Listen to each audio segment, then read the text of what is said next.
Tales of Xillia might very well be the definitive Tales experience. Berseria is my personal favorite, and I know many still laud Symphonia as that girl, and I'm not here to deny anyone their flowers, but I must admit, even as someone who loved both Xillia 1 and 2 when they originally released back in the early 2000s, a magical time that I dearly miss, I honestly expected to come back to them and find them just okay. You know, average experiences, average stories, average gameplay. How wrong I was. Tales of Xillia, in most aspects, has aged like a fine wine. And let me tell you, after spending so long tearing into Tales of Arise, Xillia felt like a breath of fresh air. I adored the story, I found the themes compelling, cohesive, and resonant, and by far, this is one of my favorite casts in not just any Tales game, but any media I have experienced. I adore these morons. 11 out of 10 would die for all of them. Well, except Alvin. I think he'd shoot me first. Sadly, Xillia is not as accessible as the other entries in the series. Having released on the PS3, both Xillias have been trapped on that console since. There were rumors a while back of a potential remaster of Xillia 1, but those are dead in the water because it's just Grace's F. Ooh! I mean, don't get me wrong, I'm glad Grace's isn't trapped also, but like, ooh, it had to be the one I didn't care about. And you know, I would be more excited for a Xillia remaster so more people could enjoy it, but I also don't exactly trust Namco here. Granted, I had a very good experience with the Vesperia remaster, specifically the PS4 version, but hearing tales of the Symphonia remaster, I'm not exactly hopeful. I recently got myself a Steam Deck since I wanted to get back into gaming full force and also dip my toes into PC gaming and emulation. And let me tell you, the Xillias run on this thing like a dream. Granted, it takes a lot of tweaking in the emulator to get the settings just right, and a lot of scripty things that, me, a very program-hesitant bitch, I was like, what is happening? What are all the things on screen I'm seeing? What do these things mean? And also, the Xillias eat the deck's battery faster than Milla eats a hamburger and french fries. I'd like a hamburger and french fries. And a hot fudge sundae. But to even be able to play these games at all in the palms of my hands, bitch, it's everything. I've already burned through both games several times. I literally actually managed to max out the Xillia 2 cast to level 200 because I'm a maniac and no one stopped me. And so I've decided that I want to ramble about them here. Because I can. It will not be a full-on, scene-by-scene deep dive like my Arise video, because that would take 75 years. I would like to do that one day, one for each game, but you know, time and life and in the meantime, I think a broader, easier to produce video should suffice. And yes, I realize that calling 1 to 2 hour videos short by my standards is both hilarious and disturbing. I embrace the madness, okay? So obviously, full spoilers ahead for both Tales of Xillia 1 and 2 lie ahead. You have been warned. And probably some spoilers for some of the other games if I need to reference them. Because that's how we do it. We're going to be talking about the games in general, what I love about them, what elements I feel could have been better, and how I interpret the story. Before we begin, ciao. My name is Thomas, aka the Unicorn of War, and I make videos about whatever the hell I like. Usually it's media analysis informed by my own perspective and experience, and sharing it with you at length, because my talent is never knowing when to shut the fuck up. If that sounds enjoyable to you, then please consider not only subscribing, but also supporting myself and the channel over on Patreon. It helps me do what I do, and you will also be getting extra perks like access to the private Union of War Discord server, early access scripts and videos, and exclusive Patreon-only videos for select tiers. Now, without further ado, let the chaos commence.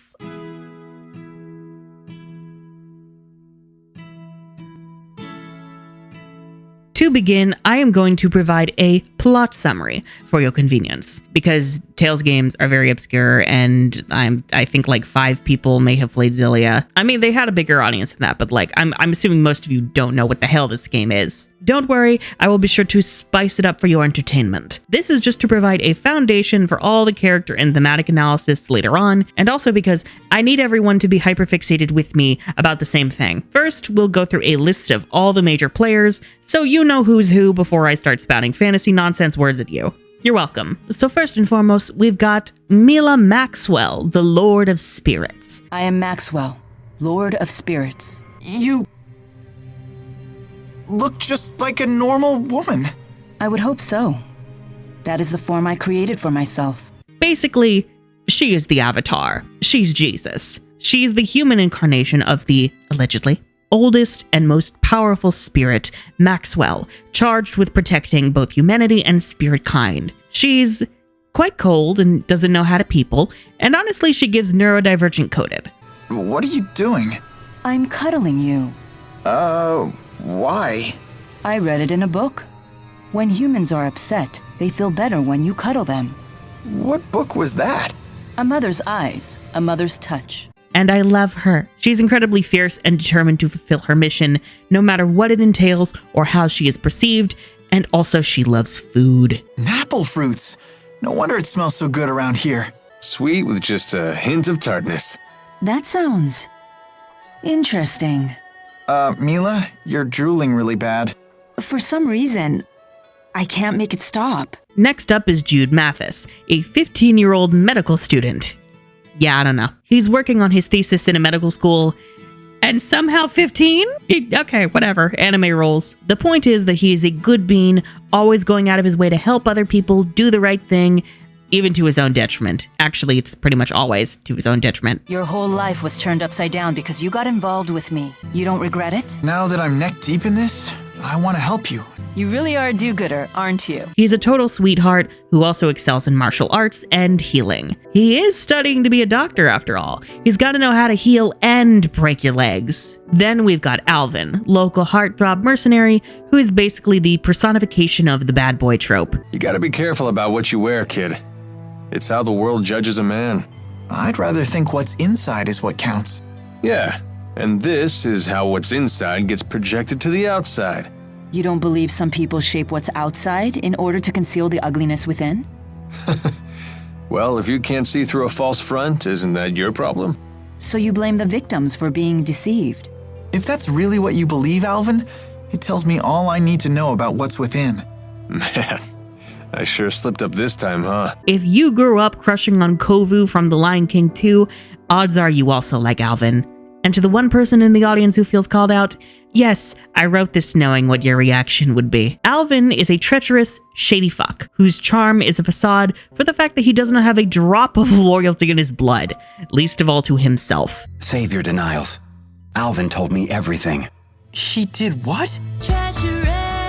We only keep him around because he's voiced by Matt Mercer, honestly. Next is Elise, a mysterious girl who wields incredibly powerful dark magic as well as healing spells.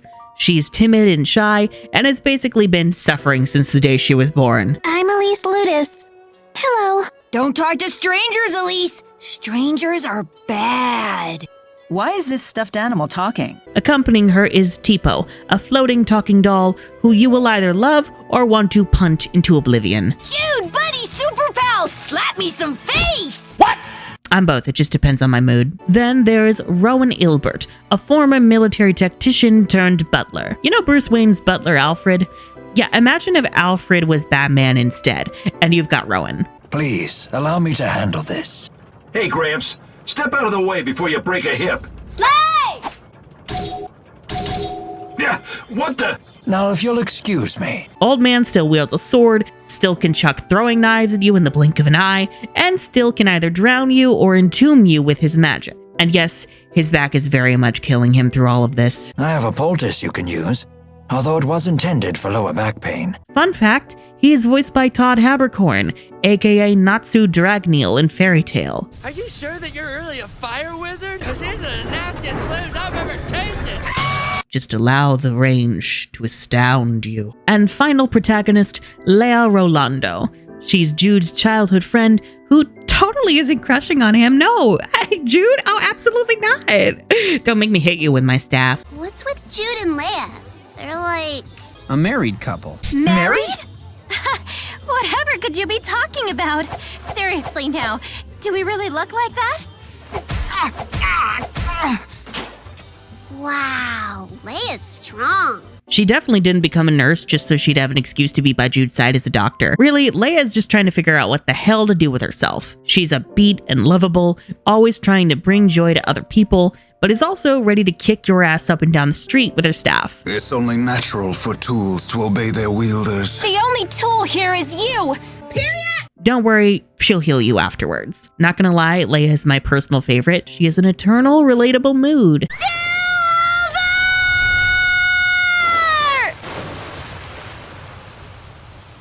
Then we've got our villains, starting with Noctigal, the king of Rashagal, who is doing some, not so ethical human experimentation. A king's gonna violate the rights of his subjects. He also used to be buddy-buddy with Rowan. No, unfortunately, they weren't gay. Rowan actually had a thing for Noctigal's sister, but it's actually really sad when you get into it, but I don't like to think about it because I don't want to be depressed. There's also Noctigal's advisor Gilland, professional weasel who is low-key hiding an entire sinister agenda behind his greasy bangs. Then we have Gaius, king of the neighboring kingdom of Azul. He's fierce and protective of his people, forcibly uniting dozens of warring clans and doing whatever it takes to achieve harmony, even through domination.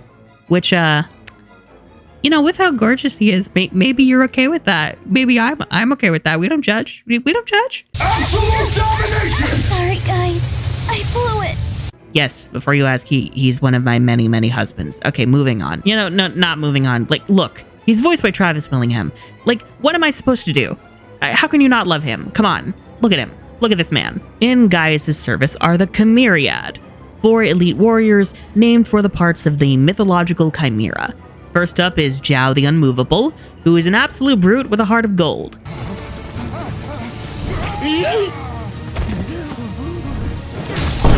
He's high up in the clans of Azul and has been looking after little Elise for some time. Whether he's been doing a good job of that is, well, no, the answer is just no. Then we've got Agria the Shadowless, a crazed pyromaniac who takes joy in insulting others and making them cry and bleed, especially if their name is Leia. You want to destroy it for the same reason we do, right? Because it's dangerous? You reek. The woman was too stunned to speak.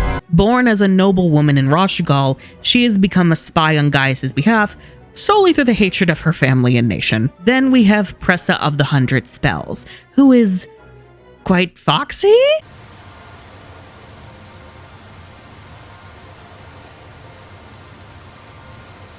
You must be tired. Well, yes. Okay, real quick, I hate her outfit. Would love the design if it weren't for how needlessly sexualized it is. I found this fan art a while back, actually, of a fan redesign of Pressa. Communicates the same kind of alluring vibes without it being male gazy, and I love it so much more than the canon look. Anyway, other than that, Pressa is very dry, very monotone, and very over everyone's shit. And low-key, she got her heart broken by Alvin, so God help her. And rounding off the Chimeriad, we've got Wingle the Nova, an elite Azul warrior who was forced to bend the knee to Gaius when he took the throne.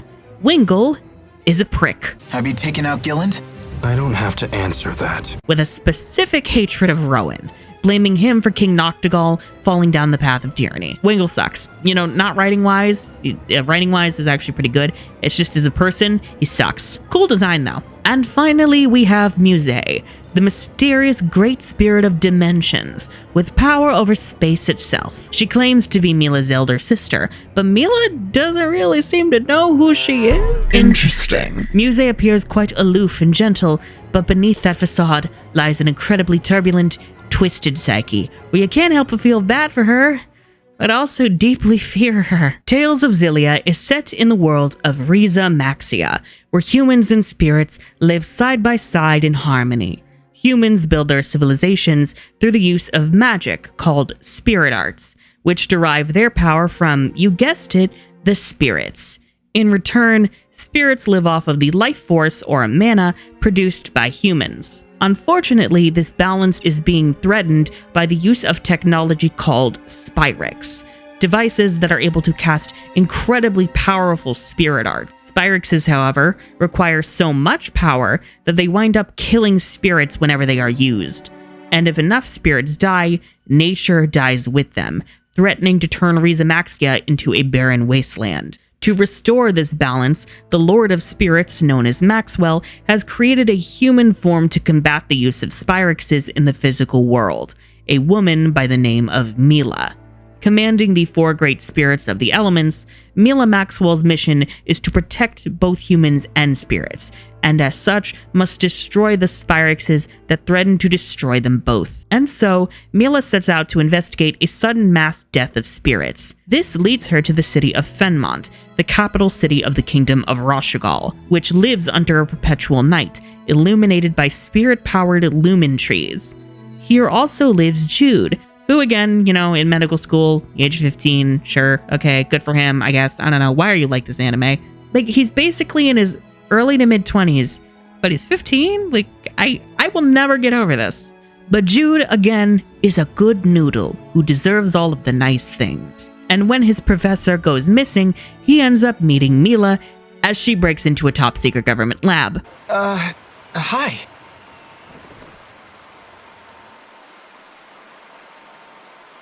Just keep quiet, and I won't need to hurt you.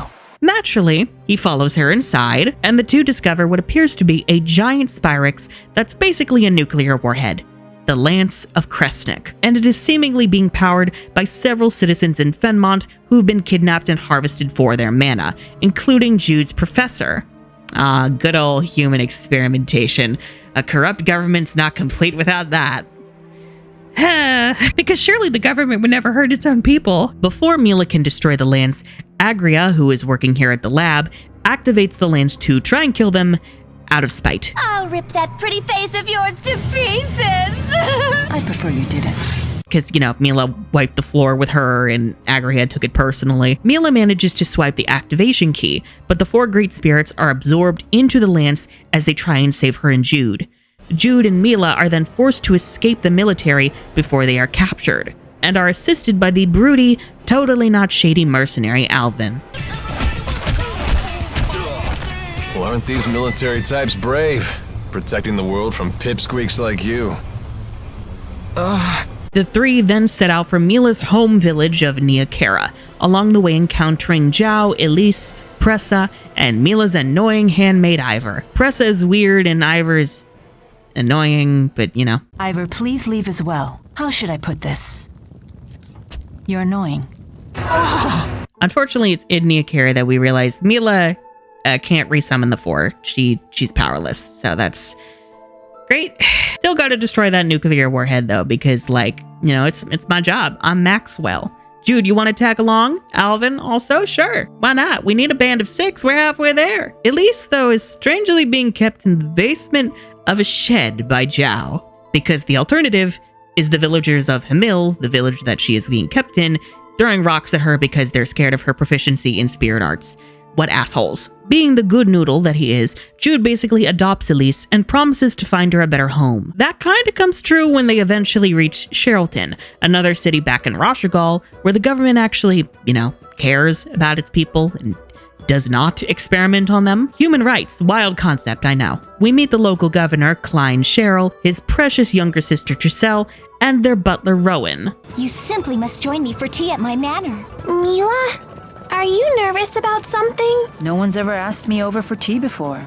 It seems I'm a bit excited. Klein stands against King Noctigal's human experimentations and general dickery, so he turns out to be a potential useful ally against him. Tricelle, meanwhile, takes a liking to Elise, serving as a sort of big sister, and the Cheryls seem pretty open to the idea of taking her in. Even Milla's pretty at home here, being, kidnapped by the gals for shopping trips. Everyone, to the shops! Wait, put me down. I have no need for trinkets. You might actually enjoy acting like a human girl for once. A human girl? Strictly speaking, the concept of gender does not apply to me. I merely took the form of a woman upon manifesting in this realm. Alas, this is storytelling, and in storytelling, shit must go sideways. So while giving a rousing speech about revolting against Noctigal and standing against tyranny on behalf of the people, Klein winds up getting assassinated. It's time. to stand against these tyrants. A few moments later. Oh shit! Oh shit! Oh shit! Oh shit! Oh shit! Are we sure he's not like a Kennedy or something? Meanwhile, the girls are captured by Noctigal's advisor Gillen and taken to the nearby Fort Gondala. Can't even go shopping without getting kidnapped. God damn it. Milla helps them escape their cell, but while trying to kill Noctigal, she winds up getting exploded several times. You haven't even scratched me yet. It looks like there were more flaws than I thought. What?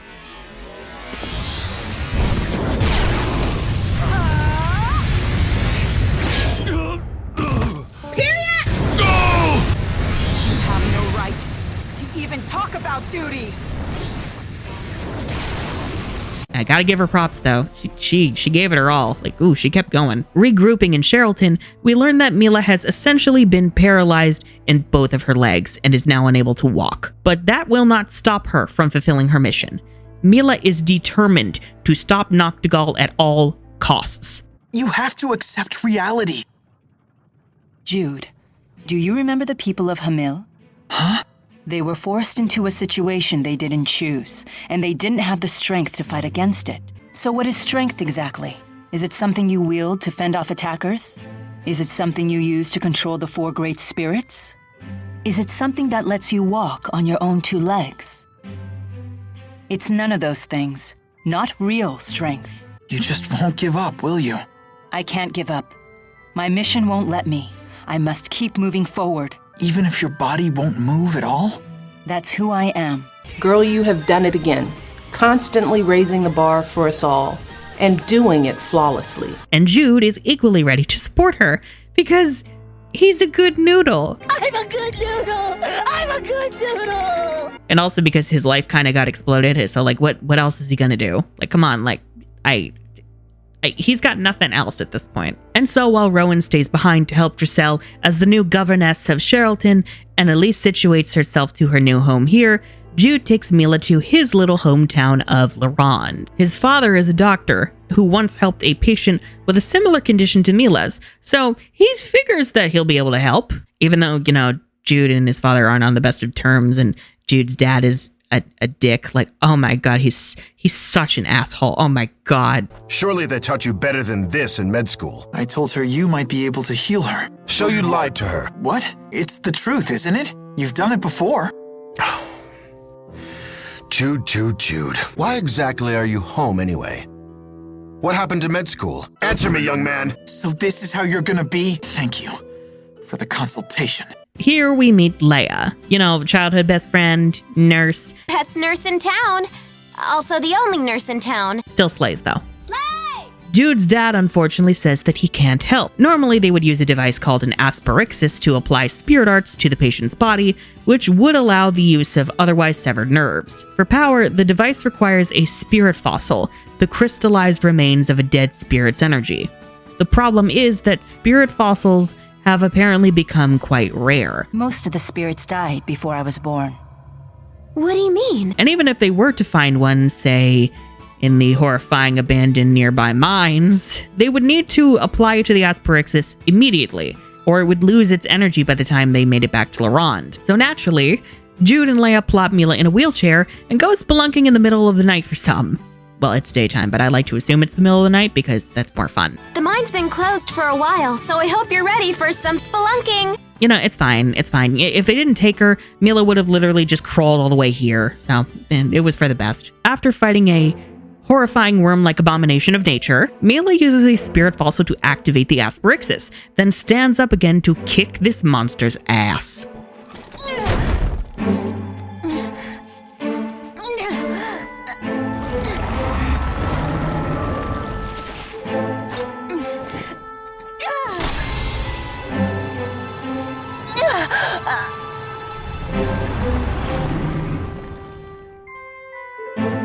You're going to pay for that. Get away from them, you beast! With some more physical therapy, Milla is finally back up and walking, ready to save the day. And Jude's dad is just so thrilled about that. He's just so ecstatic. And hey, so is Alvin. Not shady at all. I'm sure they didn't have a shady conversation the night before. You know, I'm sure Milla wouldn't overhear that because Alvin's an idiot. Did you get her to spill the key's location? That's not my job. I'm finished with Exodus. Just tell me what you know and I'll be out of your hair. It's possible she gave the key to someone named Ivar. See? That wasn't so hard. Hello? Rowan and Elise come back too, to check on Milla's recovery. And in the process, the gang all bands together to help Milla in her mission of destroying the lands of Kresnik. Because, that's what besties are for. Get in, loser. We're destroying a tactical nuclear warhead. Leia tags along too because she's iconic and refuses to be left out. Period. It's okay, right, Milla? I can come along? Why do you want to? Your strength really inspired me back at the mine. I thought to myself, I want to be just like you.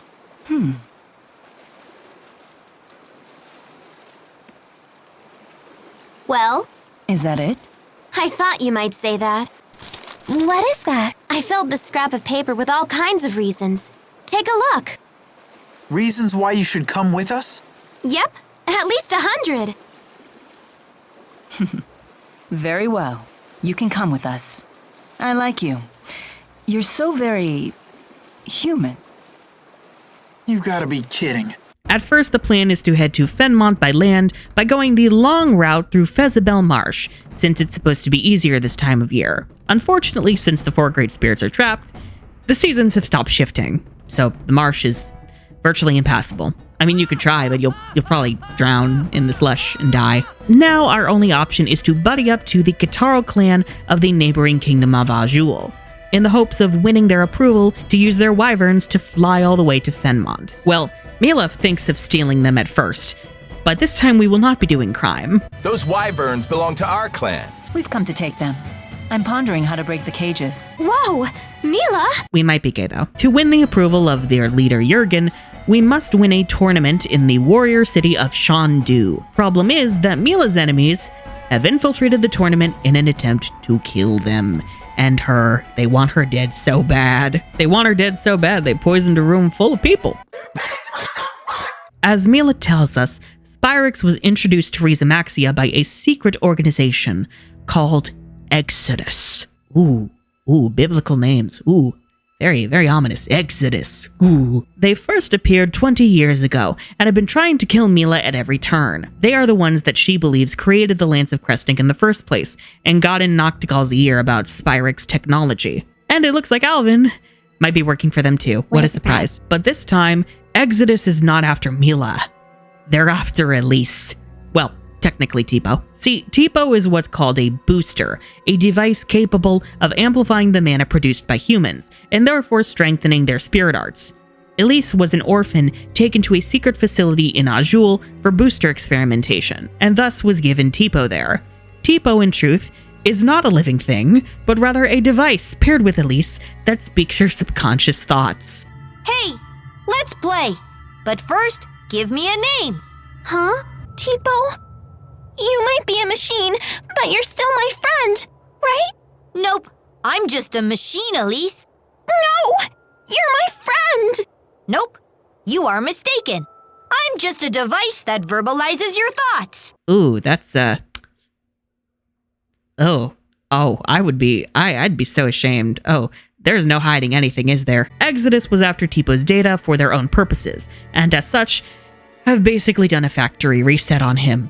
And to make matters so much worse, Zhao reveals that Elise's parents were killed by a bandit when she was 4, which is what created the scenario for her to be taken to this facility in the first place. She was taken here by Isla, the wife of Jurgen. I realize this isn't a big deal unless you've played the game and you've gotten to know them, but Jurgen is a nice dude, and Isla greeted us when we first met her, except we realized she was sent here to get in our good graces by Exodus. So a resident cool dude who deserves nice things, he's married to a snake. But before we can fly off with the wyverns, we need royal permission. And moreover, Milla wants to question the king of Azul about the laboratory, and so we travel to the snowy mountain city of Canbalar. And King Gaius isn't exactly shy about his human experimentation either. Even in Hamil, Elise was forced to live in a tiny room. Don't you consider that cruel? He deems such experiments necessary for protecting his people, What is it with kings and fucking with their subjects? He and Milla differ wildly in philosophy, which has Jude mighty conflicted. Tell me something, boy. Have you ever considered what it takes to achieve happiness? It takes freedom to make your own decisions and to form your own beliefs. Exactly. It takes freedom. Well, I disagree. When a man loses his way in life, the ground beneath him starts to slowly crumble until there is nothing left. A man who cannot find his way becomes trapped. The more he struggles, the deeper he sinks into uncertainty. True happiness comes from following a noble path across an entire lifetime without getting lost. My country does not produce failures. It is the king's duty to show his people the proper path. I must keep them from becoming completely trapped. But what matters is that Gaius is not keen on helping us destroy the lands of Kresnik. Instead, he wants it for himself to ensure his own country's security. And he's had Alvin working as a double agent to keep tabs on us. What the fuck, man? You work for Exodus, you work for Gaius. Who else do you work for, man? Sorry, guys. I'm just doing my job.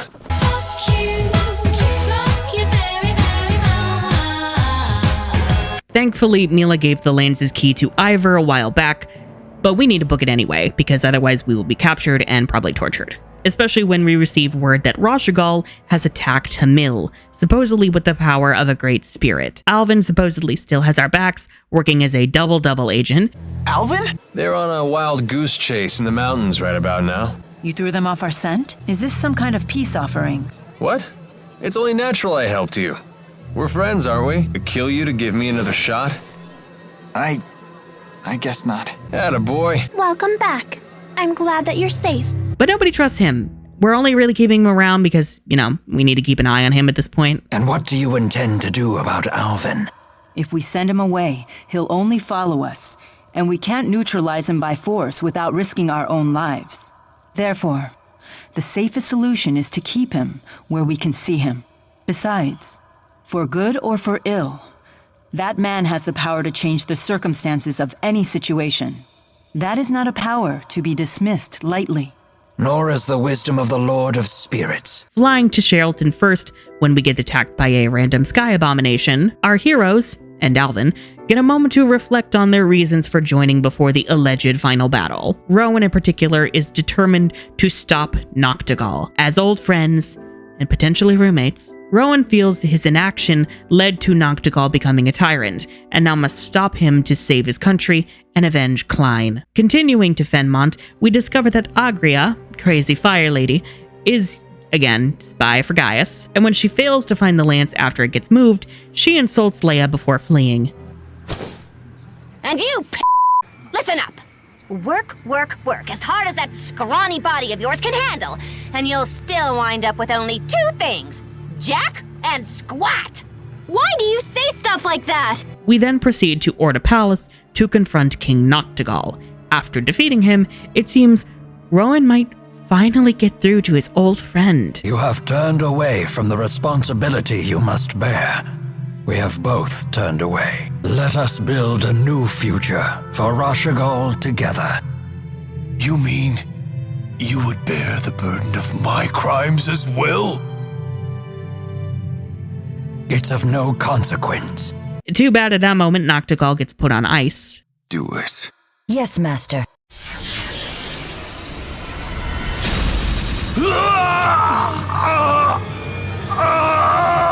So Gilland, like many of his evil advisor ilk, has his own agenda. Gaius' army has begun its invasion, with Gilland taking the lands of Kresnik into battle with Rashagal's army. The gang heads out to stop them before all hell breaks loose, but again, storytelling demands that, in fact, hell break loose. Chekhov's Hell's Gates, if you will. So Ivor, like a dumbass, gets manipulated into bringing the key and activating the lance, which absorbs the mana of everyone in the battlefield before shooting a beam into the sky. The clouds part, and blasts of fire rain down from above, followed by massive flying ships ripped right out of the love child of cyberpunk and steampunk. Cyber steampunk? So Gilland pulls his hair back as he enters his real big bad era, revealing himself as the leader of Exodus, somehow in league with these Spyrex-wielding soldiers dropping down from the airships. The group is split up for a while in the chaos, and Zhao sacrifices himself to protect Elise. Jude also meets Muse. She's like, I'm Milla's big sister. She summoned me. And Milla's like, I don't know who you are. Get away from me. Do I know you?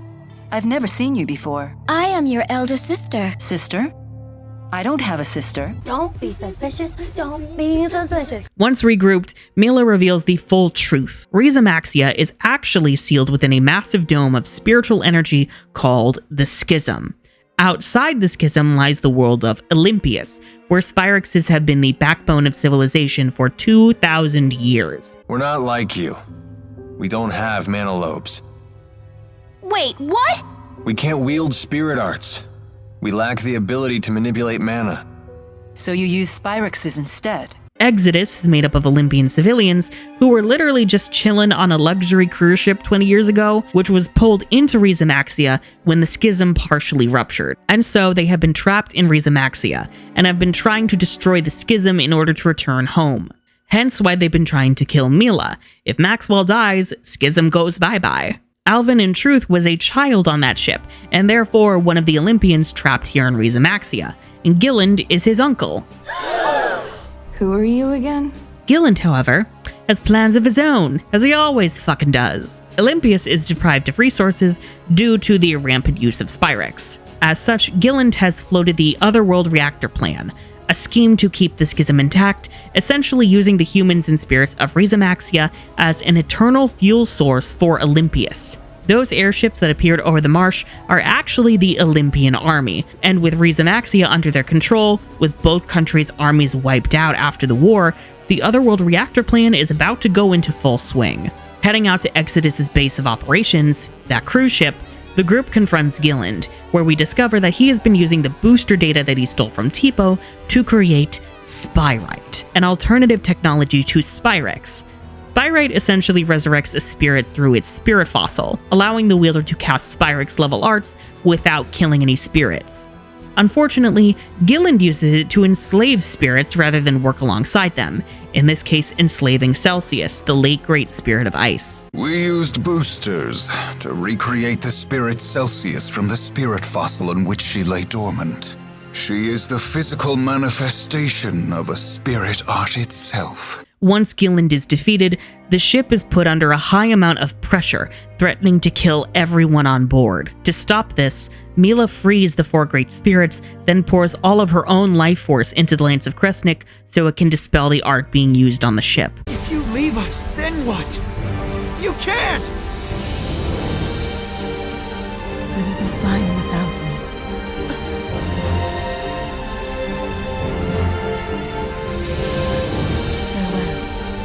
Goodbye, Jude. Though this saves everyone else, it kills her, and her body sinks to the bottom of the sea with the lance.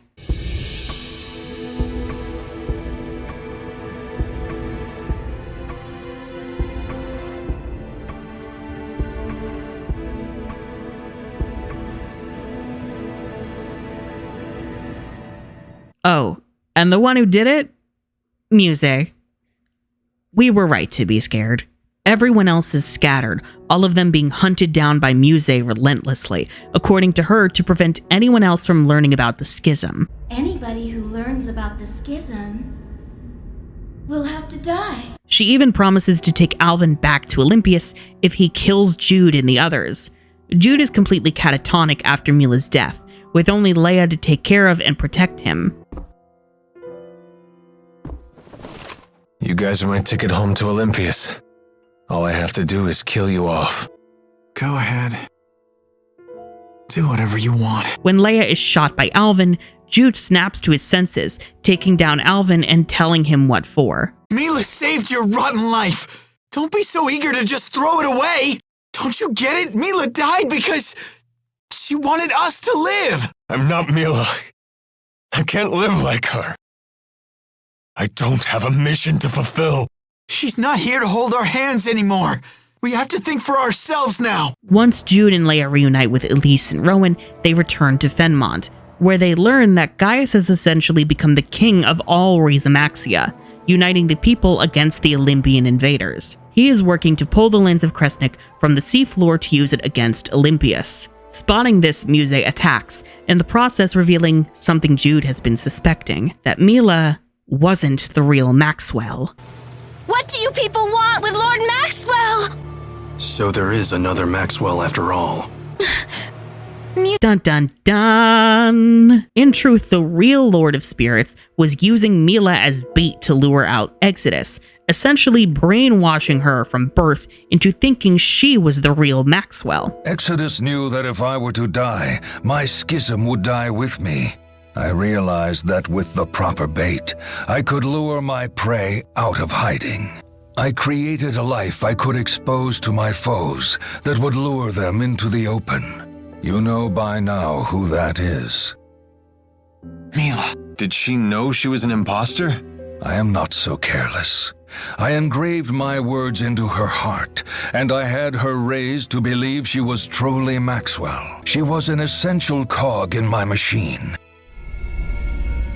Bruh. To confront him, we have to defeat Pressa and Agria, with Alvin finally coming to his senses to help us. Jude and the others confront Maxwell, confirming his manipulation of Milla, as well as discovering that he created Muse as the Schism's guardian. But with Maxwell's confusion over Milla abandoning her orders and sacrificing herself, he has been neglecting Muse's pleas for instructions, resulting in her breaking from reality and her murder streak. See, Olympians rely on Spyrix because they cannot cast spirit arts themselves. Without Spyrix, many of them would die. Maxwell had planned all along to let Olympius wither on the vine and die. 2 millennia ago, Spyrix appeared in this world. Spirits perished. Nature withered and died. Humans began following the path of annihilation. So I saved all the spirits and animals I could, and I gathered humans born with the ability to produce mana. It was then I created Rhizamaxia and sealed them all inside it to provide a haven from the Spyrix. The world is an ark that must sail until Olympius falls. No one may disembark until then. This doesn't sit well with our heroes. As though Olympius' actions are reprehensible, they can't just let an entire world slowly die as their resources dwindle. They are determined to find a way to save both worlds, but this requires the destruction of the Schism, and Maxwell refuses to allow that. During all of this, Milla's spirit was salvaged after her death by the Four. They violated Maxwell's orders to try and bring Milla back, but they seemingly failed, as her wandering spirit cannot remember who she is. Muse tries to destroy her and the Four once and for all, but Milla's spirit refuses to be slain, even if she's told her mission was a lie. As such, she is resurrected in the physical world, albeit as a spirit, and she and the Four save the others from Maxwell. Is it not Maxwell's mission to protect the future for all of us, both human and spirit? But how can this be? Was this the Four's doing? Uncertain? Uncertainty makes you weak, you know. I'd say I'm surprised, but I know who you are. You make me so proud. And I love you. They all manage to convince Maxwell of their goal, but Gaius won't hear any of it. If you wish to abdicate your throne as Rhizamaxia's god, then I shall sit upon it in your stead. Who are you again? He has taken advantage of Muse's mental state, convincing her to turn on Maxwell and use him to power the Lance of Kresnik, trapping him so that Gaius can take his place as ruler of both humans and spirits. He attempts to send them back to Rhizamaxia so that they can't get in his way, but the group manages to instead be sent to Olympius. Once there, we get some downtime to get to know the Olympians, who are, surprise surprise, also ordinary people just trying to live their lives. Alvin's cousin Balin takes them in, and he uses a Spyrix to deal with his limp, similar to Milla's Asperixis, which, surprise surprise, is itself a Spyrix. Hey, that's...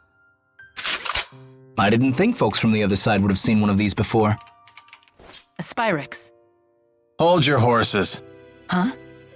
Life would be a drag without it. Literally.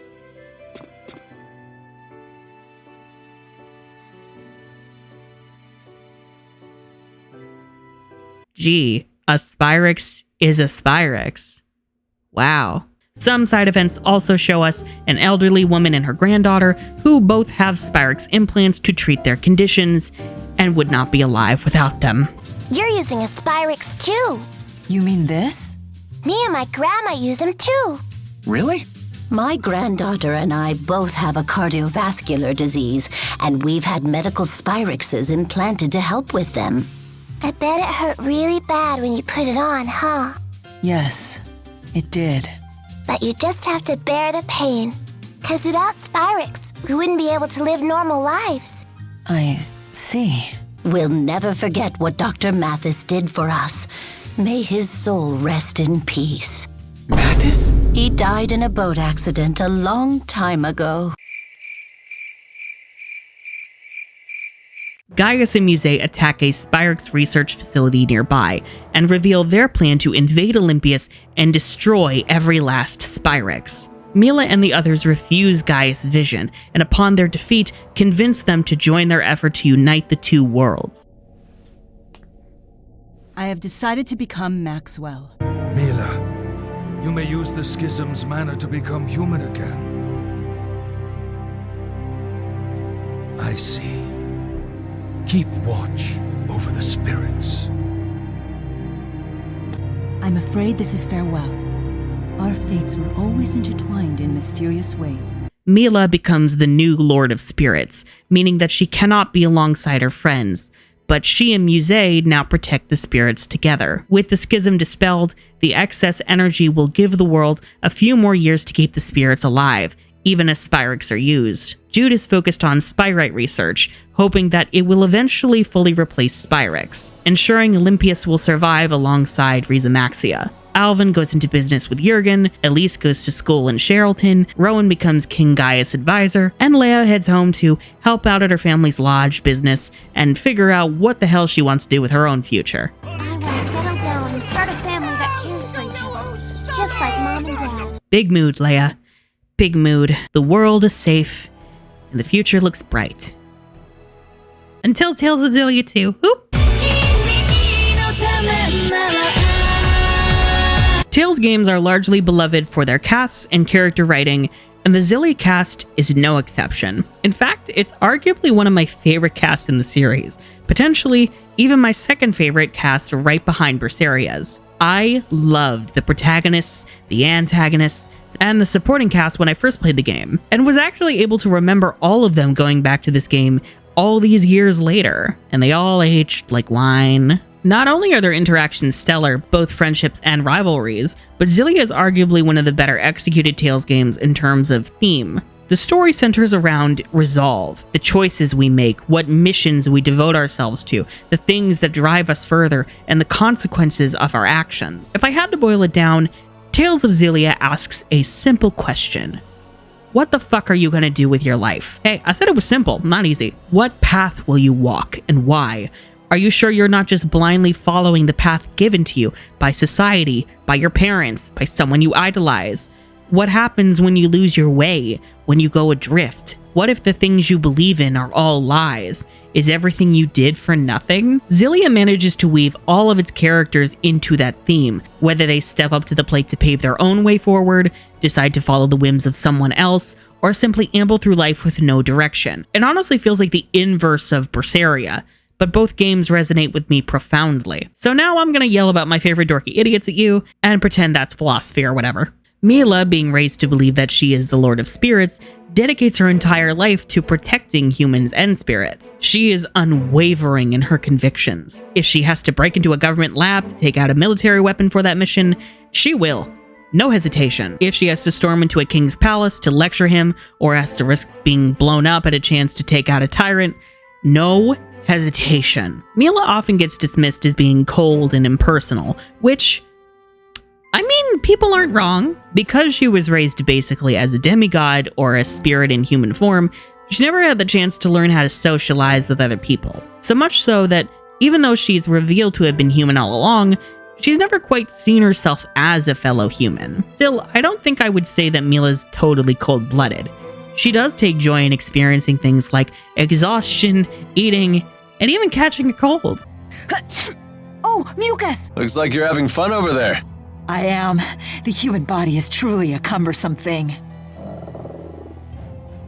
Anyway. Because they help her to understand and better connect with humans. And when it comes to her friends, while her mission always takes priority, she does still show affection, even if it's not always obvious.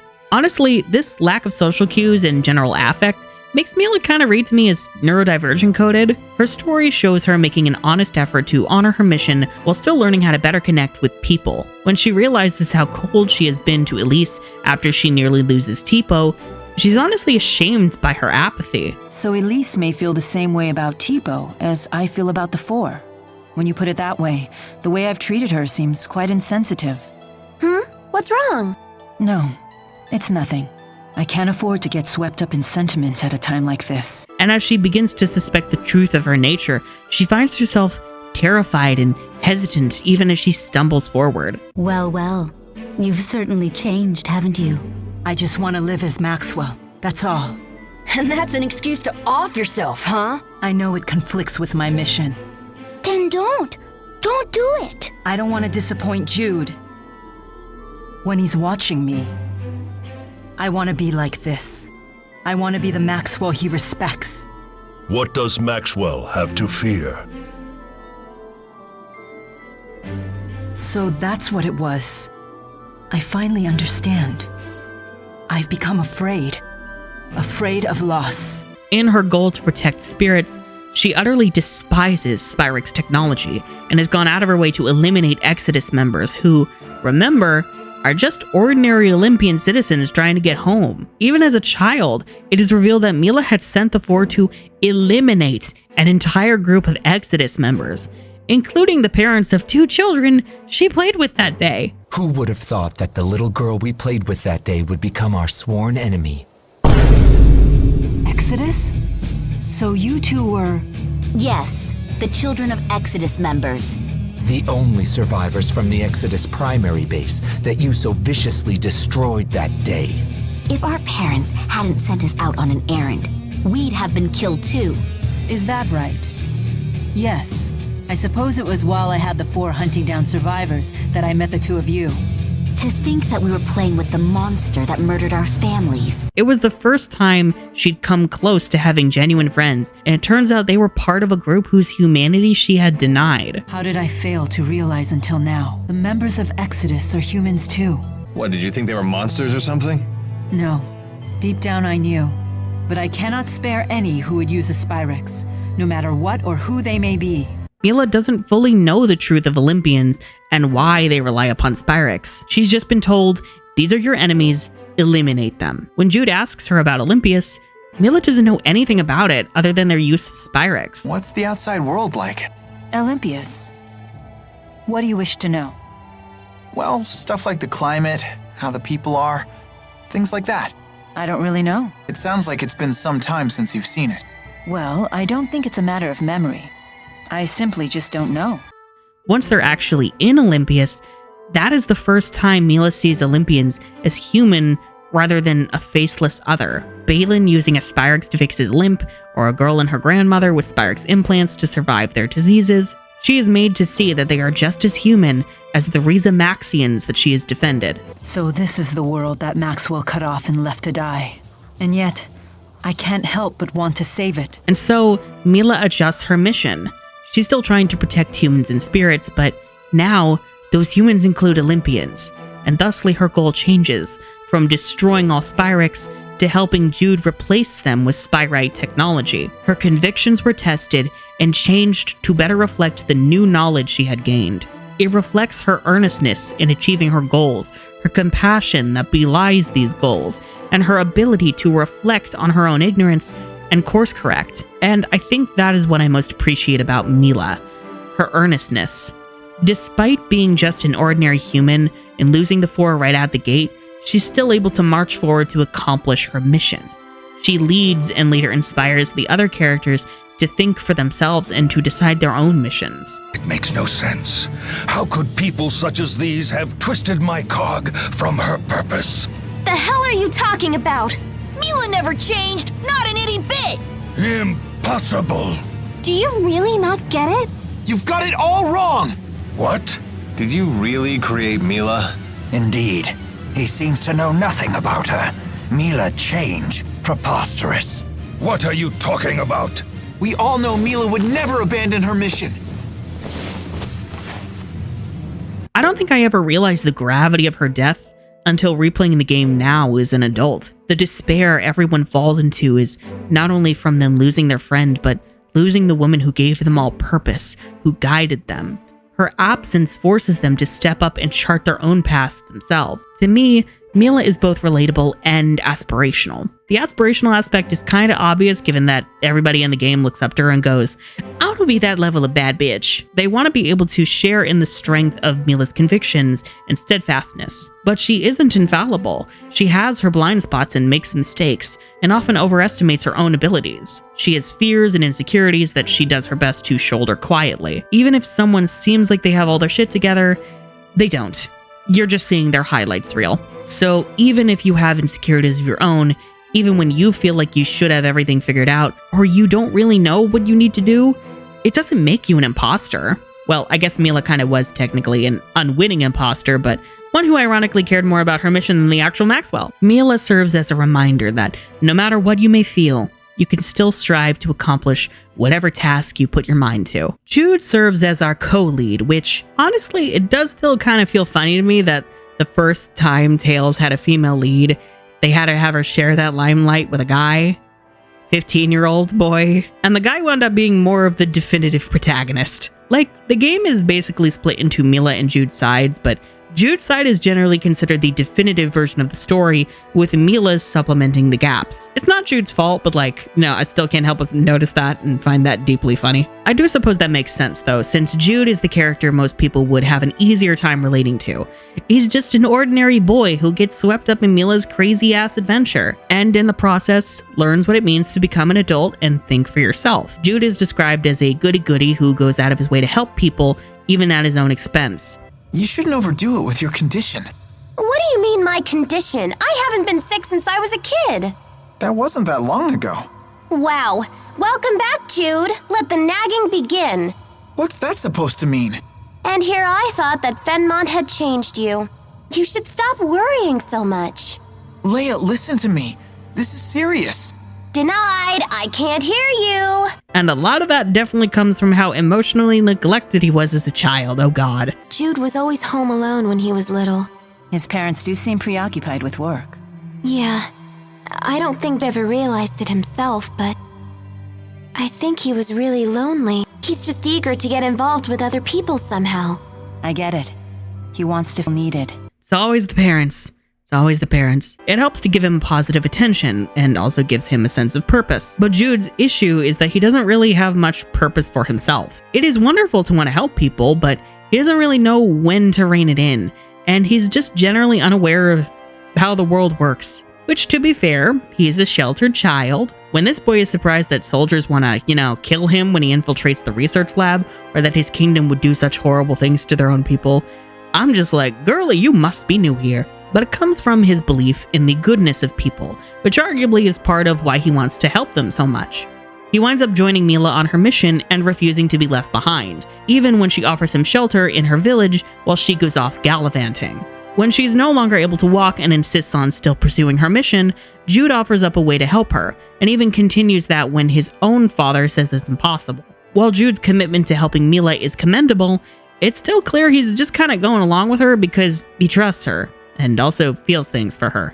He at times questions her mission, like whether Spyrix technology is genuinely as dangerous as she says it is. What's a Spyrix? Spyrix technology is something humans were never meant to have. So, I must take it away from them. Look, if you saw a toddler playing with a knife, what would you do? I'd probably snatch it away. And what would be your reason? Because it's dangerous. The baby doesn't know how to use a knife. There's your answer. But we're not babies. If we understand what we're dealing with, and if we see the dangers, we can learn how to use it safely. So you say. But to me, you're no different than infants. But he's still very much gonna let Milla take the lead at every turn. You can really see it in that scene where they all meet Gaius. Gaius asks Jude what it takes to achieve happiness, and when Jude isn't sure how to respond, he then just parrots what Milla says, because if Milla says it, that must be true. It takes freedom to make your own decisions and to form your own beliefs. Exactly. It takes freedom.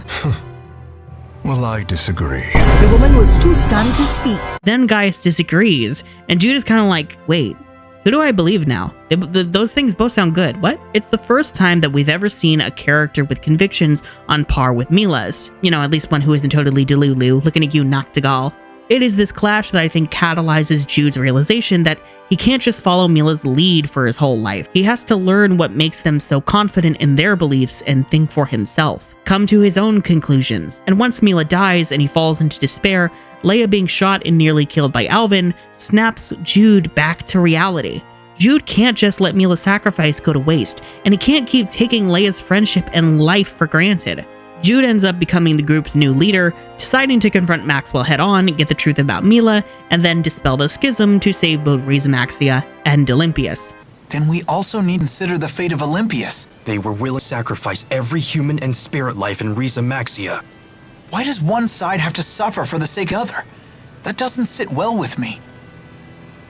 It wouldn't sit well with her either. She would destroy the schism and save everyone. That's what I want to do. He's not just following somebody else's lead anymore, he's paving his own way to the future, and that continues in Olympius when he learns about Spyrite. In service of his mission to save the two worlds, he uses his love of knowledge and science to dedicate his life to developing and expanding Spyrite technology. Jude's story is one of learning to chart your own way. To become an adult, you have to learn to think for yourself, and be able to honor the people who inspired you, even if they are gone. Seeing this little doofus go on to become such a confident, groundbreaking scientist who tells God himself to go fuck himself, it's everything. Alvin, meanwhile, is what happens when you lose everything that gave your life meaning, and you find yourself adrift well into adulthood. Totally not relatable at all. Being thrust into a completely foreign, unfamiliar world at such a young age, and in the process losing his father and having to take care of his ailing mother, it is no wonder Alvin went from supposedly shy and timid to totally jaded and cynical. As his uncle Gilland took the lead and created Exodus, seizing the power vacuum left behind by Alvin's father, Alvin likely had to learn to keep quiet and play along in order to even stay alive, to support his uncle's leadership through gritted teeth. In truth, maybe part of it gave him relief, having someone else take the lead so he could just sit in the shock of being trapped so far from home and losing everything he cared about. And even as he began integrating himself into Rhizamaxian life, he couldn't do anything more than mercenary work taking him from place to place, not having enough time to form real connections. The closest he got was his relationship with Pressa while they were both spies on Gaius' behalf. And even then, Alvin doesn't really have any loyalties, not even to himself. It's what makes Pressa hate Alvin as much as she loves him, and she really does put it best in Can Balar. Al drifts from one group to the next like a ship without a compass. Trying to plot his course is impossible. Serves you right for trusting him. Alvin's kind of always been my least favorite member of the Xillia cast, and I think a big part of that is that I'm always second-guessing his intentions on behalf of the other characters. It's often a running joke among fans that it is ridiculous how often the cast just lets him back into the fold even though he betrays them every 5 minutes. And yeah, it is kind of funny out of context. But in context, I do understand Milla's point of keeping him close so that they can keep a closer eye on him. But I think revisiting Alvin's story as an adult, seeing the levels of loss and tragedy through his life, it is a lot easier for me to empathize with why Alvin is the way that he is, and to commend him for getting his shit together at the 11th hour to help us. In a way, Alvin's story shows that even if you hit rock bottom and you lose everything, you can still find new things to fight for. It is never too late to find purpose. Elise and Tipo? Well, I'm pretty sure Elise was just born to suffer. From a young age, any semblance of control Elise might have had over her life was taken away from her. Losing her parents, being taken to the booster facility for experimentations, and then being kept in the basement of a goddamn shed by the only person who showed any real care for her well-being. Like, goddamn universe, let the girl have one thing. Elise has just kind of been trapped her whole life in one way or another, so Jude and the others coming along are really her only ticket to any kind of freedom. Not that she realizes it. She craves friendship and connection and wants them all to be together at all times, so naturally she is upset when Milla, Jude, and Alvin all leave after the Fort Gondala incident. And when she discovers the truth of her past and Tipo is given a factory reset, Oh, sure is cold. Oh, Elise. You never call me Ellie anymore. Elise lashes out at her friends, particularly Milla and Leia. For Milla, it's probably because Elise really looked up to her and wanted a friendship the most with her, but has basically been given the cold shoulder. Milla doesn't give her space to be upset about Tipo since she is so laser focused on her mission, and she refuses to help search for Tipo's stolen data.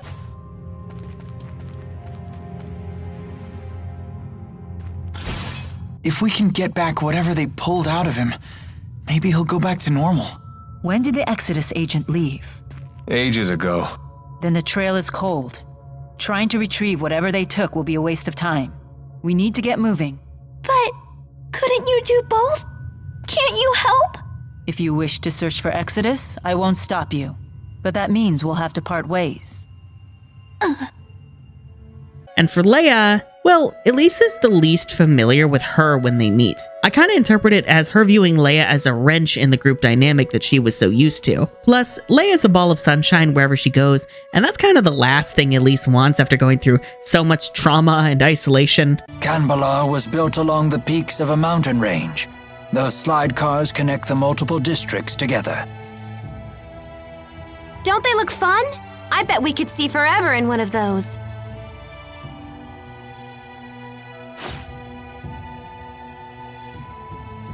How do we go about meeting the king? I'd love to hear more about you, Elise, in your own words.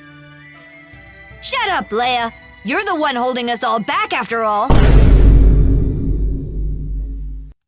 Huh? I do love that Elise is allowed to say hurtful things and lash out, because realistically, that is something anyone, especially a child, would do given the circumstances. But likewise, Elise is made to realize that just because she has gone through all this pain, it does not give her the right to make other people hurt as well. Rowan does so tactfully, of course, but it is a wake-up call to Elise nonetheless, one that is very much needed. You say that you feel hurt, but have you considered your own actions? Do you realize that Tipo's words were just as hurtful to Miss Leia? I hurt Leia? And in the end, Elise stands alongside the others to create a better world, which, I mean, out of context, it does feel funny to have this small child helping us fight God to save the world. But you know, that's how JRPGs and anime roll. Besides, Elise is finally embracing life and able to make her own choices, and she has decided that if her friends care about their mission, so does she. And I know we aren't talking about Xillia 2 right now, but her glow-up is so good. Elise becomes so confident, so sociable, it's so precious. Like the fact that she becomes this outgoing, popular girl and social butterfly, I love that for her. Elise has always had a soft, compassionate heart, and now that she's in a better environment, it can finally take root and show in her personality. Good for Elise. Elise writes. Rowan, meanwhile, is the obligatory old person who carries all of the wisdom of his many decades on this earth. His story is one of regret. He blames himself for the death of Noctigal's younger sister, which put Noctigal on the path to becoming a tyrant. And moreover, rather than remain to try and keep Noctigal on the right path, Rowan instead left, becoming a wanderer before finding himself in the service of Klein. And Wingle most definitely isn't about to let Rowan forget all that. The whole game, Rowan finds himself drowning in guilt over letting Rashagal fall into the hands of Exodus. But he doesn't let that guilt consume him. Instead, he finds new purpose in saving his kingdom and stopping Noctigal alongside Milla and the others, and that later is extended to saving both worlds. Despite all of his regrets, Rowan is still an inspirational, positive influence to the other characters. He views himself as a pillar of support for the younger generations to go forth and change the world. His many mistakes give him wisdom, which he is then able to provide to the others when they feel lost or uncertain. I shall do whatever I must to see you all safely into adulthood. Also, I enjoy his quips and sense of humor. I hope I'm a Rowan when I get that old. Side note, I really love this side quest where Rowan discovers that Princess Carrie never actually died. Instead, the flood swept her away through the schism and to Olympius, where she presumably developed amnesia and married an Olympian man and even had a child with him. It gives Rowan much needed closure. And when it turns out that Carrie actually does remember Rowan and they get to talk again, it warms my brittle heart. Makes me sad thinking about Carrie learning about what happened to Noctigal in her absence, but one sad thing at a time, please. Now, Leia? Leia is the MVP, and one of the most underrated Tales characters of all time, and I will die on this fucking hill. At first glance, she is admittedly the least connected to the main plot. She's Jude's childhood friend who joins the group because she wants to. She wants to be by Jude's side, and she's inspired by Milla's resolve, but that's about it. The most she's got plot-wise is that when she was little, she was injured by a Spyrix, causing her nondescript childhood illness and giving her a reason to want to help destroy them. Do you have some experience with Spyrix technology? I saw the surprised look on your face when you first heard the word Spyrix. It was a different expression than what I'm used to seeing. It all started when I was hurt in an accident, and that accident was caused by a Spyrix. Was it Exodus's doing? I don't really remember. Maybe the accident caused a bit of amnesia, or maybe I was just too little. Still, someone said that a Spyrix explosion caused the accident. That much I remember, at least. She's not particularly passionate about that aspect, but, you know, it's there, I guess. I'm gonna go ahead and blame Derek for that one. Jesus. But thematically, Leia's presence is pivotal. Her whole life, she has been trying to support Jude, even admitting she's tried to be tough to make up for his sensitivity. I had to grow strong because I couldn't stand the thought of seeing you sad again. And her whole wanting to be a nurse thing? Yeah, she does want to help people, but the real reason is it gives her an excuse to stay by Jude's side. A nurse's job is to help sick people, right? I just worry that my patients would question my motivation if they knew. Personally, I don't think motives are particularly important. But what if I start making mistakes? I might start thinking it's the effort that counts. I'd be giving myself excuses for my failures. Leia is strong, but her whole life has been about supporting Jude, since he is both her best friend and her crush. And it's left her unable to figure out what she truly wants from life. At the end of the game, she goes back home to work at her family's lodge, but really, it's to give herself some time to figure out what she wants to do next. Her pivot to becoming a journalist in Xillia 2 may seem out of left field at first glance, but it is an extension of her compassion. She wants to discover the truth of situations and report on them, and when her editor gives her hard advice, Leia earnestly works to figure out what he's trying to say and put it all into practice. Through it all, Leia always gives 110%. She is sweet, she is earnest, and she is swift. And I stan. I stan! I think she's my favorite. Really, it's her, Milla, and Rowan constantly fighting for the top spot. So you probably know I love the Nala lava tube section. Now for the antagonists, because for most of them, I can't really call them villains. When it comes to Xillia, there are villains, but the real big bads are only so because they have their own beliefs guiding their actions that clash with the protagonists. Gaius, for instance, is dedicated to the protection of his people, and as such wants the Lance of Kresnik to ensure Azul's security. He doesn't want it for nefarious purposes. Rather, he wants it as a display of power to keep Rashagal from fucking with them. Answer me. Why do you want the Lance of Kresnik? With it, I will protect the people of this world. I shall gather all such sources of power and place them under my safe control. There is a fine line between protection and domination. The Lance will become the bane of the very people you seek to protect. This path of yours will lead to ruin. Preposterous. I will never falter as long as I have this will to guide the weak. Yet you have overlooked one crucial fact. And that is? Despite your power and that will of yours, someday you will die. Then what? Can you guarantee that whomever inherits the Lance will share your vision and your will? Eventually, those who follow will succumb to the Lance's unfathomable power. They will destroy your legacy and themselves. It's just human nature. Your history proves this. Gaius believes most people are weak-willed, and thus must be forcefully guided down the path he deems correct. And his path is correct solely because of his own strength. Those with this willpower bear a responsibility to this world. The strong must protect and guide the weak. Gaius, weakness isn't an affliction of the body, but of the heart. The world will always have weak-willed people, but that in itself isn't a bad thing. Then we must protect the weak until they can become strong. It is one that Milla and I both vehemently disagree with, but I can totally understand why Gaius thinks the way he does. Azul historically has been rife with conflict between all of its different clans and tribes, and as such, Gaius had to force all of them to unify under his rule. We even hear from civilians how much more peaceful the kingdom is under his reign. Gaius believes it was the only way to make Azul a safer, happier place for all to live. And when the truth of the schism is revealed, Gaius essentially becomes king of all Rizamaxia. Compared to when he was ready to invade Rashagal, he now wants to protect its people as well against the Olympian invaders. And even when he wants to invade Olympius and destroy every Spyrix, Gaius still convinces himself that he's doing this for them as well, saying that he will unify the two worlds as one free from Spyrix. That leaves us with no choice but to eradicate every last Spyx from this world. We will safeguard the schism until the last Spyrix is destroyed. Then, we shall unite the two worlds. What about all the people who will suffer if you eliminate their Spyrixes? Are you just going to ignore them? Don't worry about the poor suffering humans. Gaius will protect them. Of course, Gaius hasn't bothered to understand the people of Olympius like the protagonists have. That is not something he will do until the sequel, and it's likely something he picked up from Milla and Jude's example. Gaius is still steadfast, but he becomes a bit softer once the story is over. It makes him one of my favorite antagonists, not just in a Tales game, but in anything. Because he's such a compelling, understandable character even when he is against us. He kind of gives better Duke from Tales of Vesperia, likely because Gaius had actual screen time to develop him as a character, but what do I know? What do I know? The Chimeriad, I feel, are kinda underplayed though.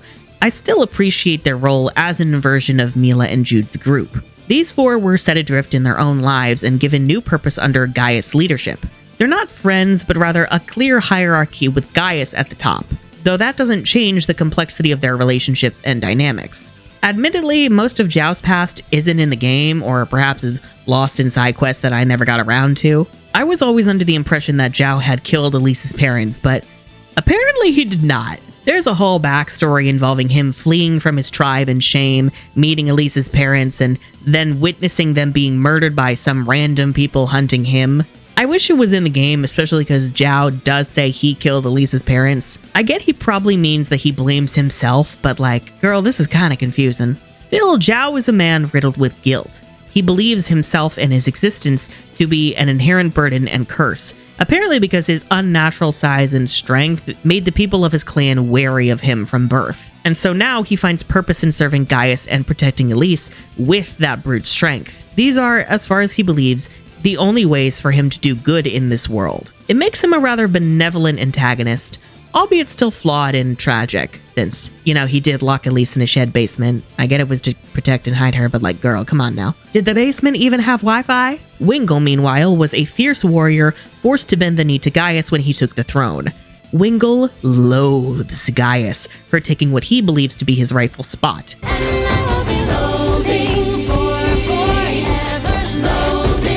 I guess like the dude version of being a catty schoolgirl? That's surprisingly accurate, actually. But likewise holds immense respect and reverence for Gaius, sparing him in return for his faithful service. Wingle very much is a believer in might makes right, even more so than Gaius. It's probably why he is such a bitch to literally every person he interacts with. Except Elise. At least he knows to be nice to children.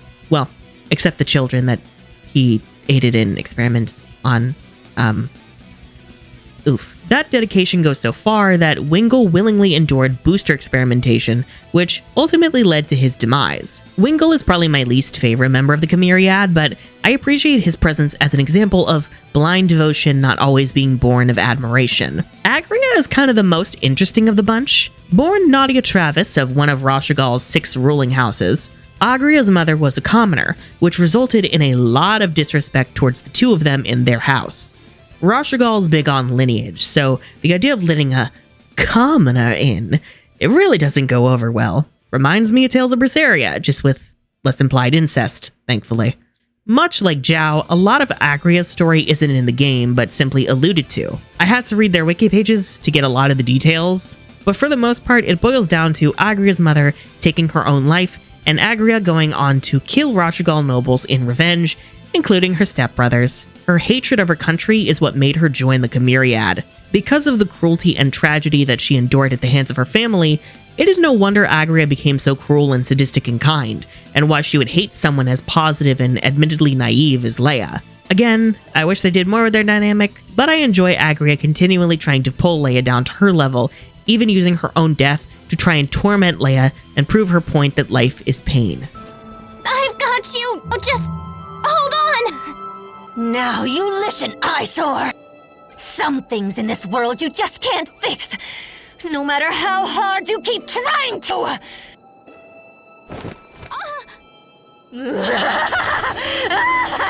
Drown in despair!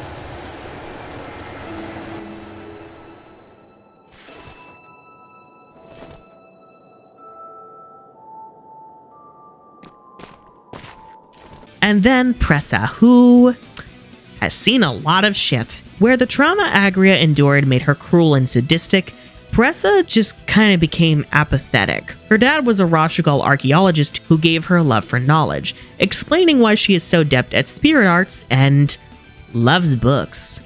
Nerd. Oh my god, is she Lara Croft? You should be more polite to strangers. You never know who they are. But Pressa's mother was from Azul, and it turns out they were both spies on behalf of Rashagal, which led them to being captured and killed by Azul. That led Pressa, then Jill, to resort to whatever she could to survive, if you catch my drift, which would eventually lead her to meeting Alvin and joining the Chimeriad. If you ever wondered why her design is so revealing, this is supposedly why. Personally, I'm still not a fan of it, but I guess I get the vision. But what unites all of the Chimeriad is them looking to Gaius to lead them out of the darkness, which also would end up being their folly. All of them die trying to support Gaius' mission. And yeah, they do technically go out on their own terms in that regard, and they made their own choices. But I still can't help but wish that they got to be more than Gaius' followers. And Gaius himself wishes that in the sequel, the Fractured Dimensions in Xillia 2 wind up helping a bit in that regard. Well, for all of them except Pressa, I guess. Fuck Pressa, I suppose. And the last character I really want to get into, Muse. I am still very conflicted on her, not gonna lie. Not on her place thematically, but more whether I'm willing to forgive her. Muse is obsessed with the mission that Maxwell has given her as the Schism's guardian. It's all that she has, to an unhealthy degree where it becomes her entire identity, and her only reason for living. It winds up making her unable to connect with others, viewing them as either pawns to help her protect the Schism, or as enemies to eliminate. And usually, the pawns become targets when she's done with them. Even Milla becomes a target once her purpose has been fulfilled. And Muse seems to enjoy this, resenting Milla for, as she believes, being Maxwell's favorite. Muse, return Maxwell to us. The world no longer needs him. No one is unneeded. If he is unneeded, then so are you and I. Shut up! I don't need a stupid lecture from you. And I certainly don't need him. Though I do believe a big part of this has to do with Muse's envy for Milla's conviction. Even when she discovers she was an imposter, Milla still has a strong sense of self and a powerful desire to fulfill her mission and protect her friends. And that is something Muse isn't capable of. When Maxwell stops giving Muse constant instructions after Milla's death, Muse loses her mind, slaughtering anyone and everyone who might even know about the Schism to give herself something to do, because she believes that without a mission, without instruction, she cannot justify her existence. I have a mission. Without it, my life has no meaning. I must complete it. She literally is unable to think for herself. A powerful spirit like you should think for herself. I don't know how! Please, it can be anyone. It can be you. Give me purpose! So when Gaius comes along and gives her new purpose in Maxwell's absence, Muse joins him because she has no real loyalty. She only heeded Maxwell because he gave her purpose. She didn't care what the purpose was, why that was, or even who Maxwell was. And the moment Maxwell couldn't give her that validation, she jumped ship. Muse and Gaius' dynamic is really the toxic inverse of Milla and Jude's, with Gaius in Milla's role and Muse in Jude's. And while I do enjoy seeing Muse develop a proper sense of self in Xillia 2 and work to make amends for her crimes, I kinda can't help but feel uneasy around her, much like the rest of the cast. I want to believe that she wants to change and that she does genuinely care about Milla, and maybe one day I'll get there, but it's really hard to forget how cruel and sadistic Muse was. Some other characters I think fit the theme of resolve and choice. Firstly, Isla, being the example of running from your horrible, awful, no good past to the point that it destroys you. This woman is vile and I cannot fucking stand her. Kidnapped a bunch of children and then was trying to run away from that life and get married to Jurgen and was like, woe is me. You guys can't tell Jurgen about my past. He'll leave me. You were ordered to make contact with us by Exodus. Isla, that's not true, is it? They blackmailed you, didn't they? They know your secret. Your former occupation. What happened to the girl breaks my heart. But I had no choice back then either. Please don't tell Jurgen. And I'm like, bitch, you chose to work for Exodus to sell us the fuck out and you fucked over Elise's whole life. I don't feel a drop of sadness for you. And then she goes and even killed Alvin's mom because she doesn't want to be his caretaker anymore. Oh my god. How did she really die? What? If you mean the cause of death, it was a sudden paroxysm of... You don't think it was the poison? Because my mother knew that you were mixing it into her food. What? Remember how she'd have those lucid moments? She told me about the poison in a letter. She lied. If she knew about it, why did she eat? Don't strain yourself. You never were a good liar. It's you and that group of yours' fault for trapping me here. Why did you poison Alvin's mother? Because she was holding her back. So long as Mom was alive, Isla could never get her happy ending. Exactly. I don't want anything more to do with Exodus. All I want to do is live a normal, happy life. I worked so hard just to be able to do that. Did my mother suffer?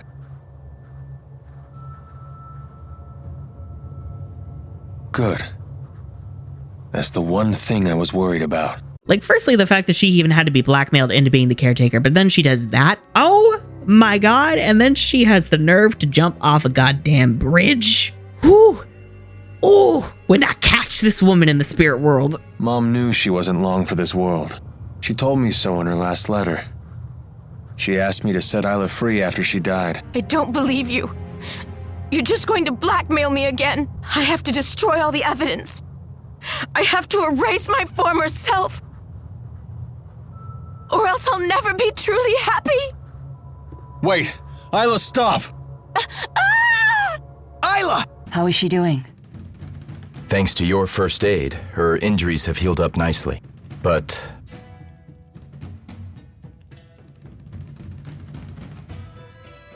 Mommy, why are you leaving me?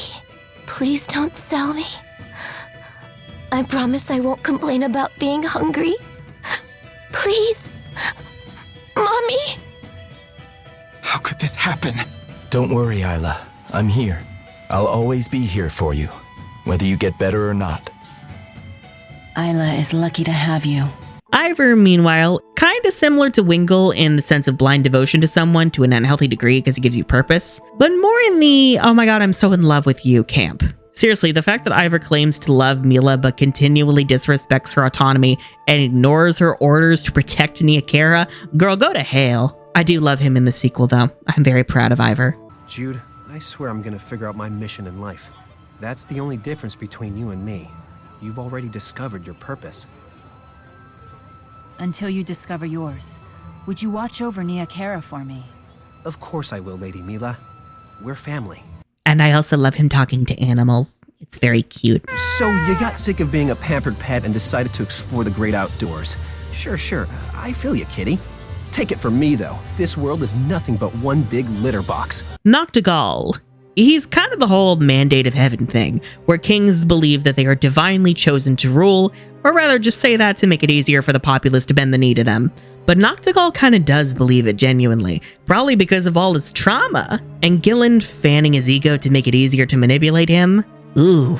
Noctigal makes for a really good foe antagonist for the first half of the game, though the lack of presence kind of hurts that. Or maybe it's just because he's not really all that important when you learn what's actually happening. Like, by the time we learn about Exodus and Olympias, it's like, girl, who the fuck is Noctigal? Oh, and Tricelle. I love Tricelle. I love her so much. She's sweet and adorable. I love her friendship with everyone, especially Elise, and seeing her summon her courage in Fort Gondola and stepping up as the new governess of Sherrilton after Klein's death. Please, no one panic!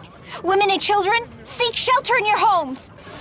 All able-bodied men, to me!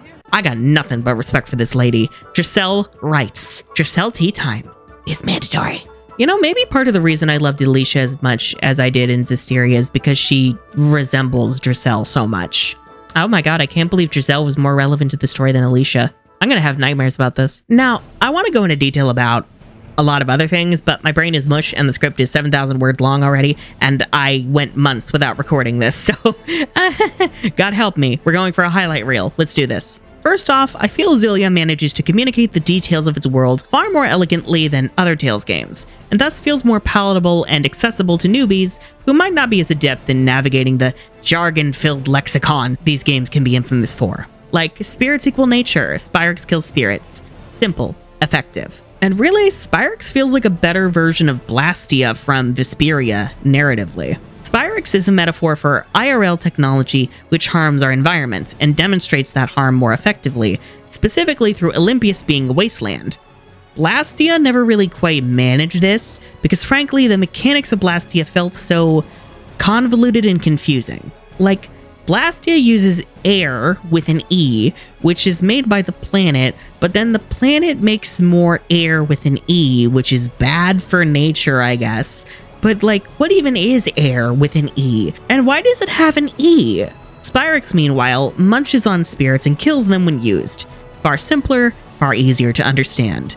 Not to mention that Spyrix ironically feels way more nuanced, since it is more clearly used to help so many Olympians live better lives, whereas the closest Blastia ever gets to that is the city barriers. And thematically, the alternate green energy source plot fits a lot better in Xillia than it did in Vesperia. In Vesperia, it feels very out of place when the Blastia crisis plot is introduced, because thematically the game doesn't really know what direction it wants to go in. In Xillia, the energy crisis is an extension of facing the consequences of our actions. In this case, modern Olympians facing the consequences of their ancestors using Spyrix, and Maxwell facing the consequences of leaving those Olympians to die. In terms of gameplay, Xillia has become my favorite in the series, at least combat-wise. I adore the Xillia combat system. It's tight, it's fast-paced, and I weirdly kind of miss the LMBS system, as cumbersome as it is to say. I kind of just enjoy automatically tracking towards my target and then having to hold down a button to free run. It makes me feel more in control of my actions, strangely, because I have to make the active choice to freely move in order to evade attacks or regroup. I love the link arts and how that gauge is tied into the overlimit. And even how if one linked partner gets a status ailment, they both get it. It feels like it makes linking a double-edged sword where it's less of an automatic win feature. And the number of unique linked arts that you can perform with all of the different character pairings, it helps to reinforce the connections between the party and keep them from getting stale. It feels like a better, more complex version of the boost strike system from Arise. And it doesn't get stale because in Xillia, each pair has multiple linked arts available to them, rather than Arise, where it's the same goddamn overly cinematic boost strike over and over again. And it still has a cost, since you still need TP to cover the cost of your linked arts, even in Overlimit. Unless you get the Limit Fever skill, but even then, you gotta work for it, bitch. And speaking of TP or tech points, why the hell did we abandon that system? Ordinary attacks are free and even recharge your TP gauge, but arts that deal more damage or can be cast require TP, so you have a higher cost for more effective moves. It forces you to balance your techniques, but even then, the AC system makes it so you can't just spam those free attacks endlessly. The later games basically replace this by expanding the AC system to literally everything. Basically, you can only perform a certain number of attacks at a time, and they have a cooldown, but that goes for all attacks regardless of their level or effectiveness. Ironically, it is far less effective in bringing complexity to the combat. Graces is often praised for its combat system, but I just really did not enjoy the feel of it whatsoever. And even Berseria felt so unpolished after replaying Xillia, and I used to really enjoy Berseria's system. But maybe that's just because Berseria felt like a breath of fresh air after the fucking mess that was Zestiria's combat, so who knows. And honestly, this is the only Tales game where I actively enjoy casting spells. Admittedly, only as Milla, since her Spirit Shift ability allows her to cast a quick attack, but when charged up, turn that attack into a full spell, with lower level spells having faster casting times. It keeps Milla fun to play as since I'm an admin button masher, but I like that her playstyle makes casting more fun to play around with, especially when Milla is able to cast in midair by endgame. Yes, I will kill you with a sunburst from the sky. Although I have dabbled in Rowan spellcasting and it is quite fun. I do enjoy unleashing a tidal wave, I do. Also, the Xillia orb system was genius. Every time you level up, you get points to spend on these little orbs that raise your stats. Once you connect those orbs, they will unlock the skill or art that lies in the middle, and the orb expands as you gain certain moves.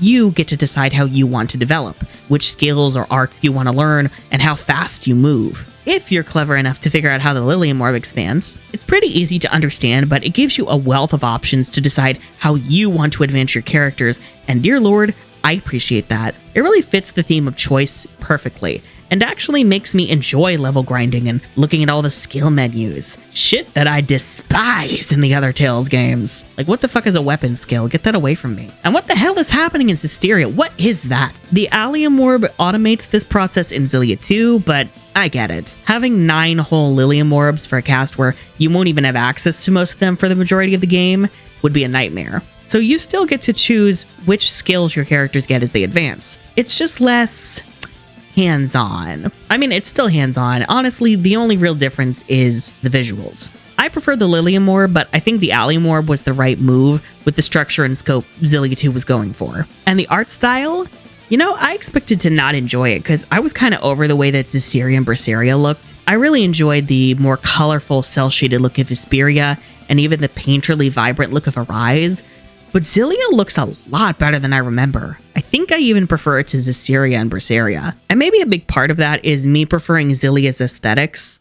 Apparently, Rizamaxia is meant to echo the Mongol Empire, with a lot of clear Central Asian influence for many of its locales, and they're all gorgeous and incredibly unique. Fenmont might just be one of my favorite locales from anything. Organic-looking walkways supporting the city above the water, the perpetual night with a gorgeous green night sky, lumen trees that illuminate the city with spirit power, giant lotuses on display, and buildings literally made from giant trees grown through spirit arts. This city is fucking beautiful to behold. That said, the Xillia footage that I have recorded looks a lot grayer, and I admit that's probably because that I've been playing the game on my Steam Deck OLED. The OLED screen likely makes the game more colorful than it actually is, because on that screen it's fucking gorgeous.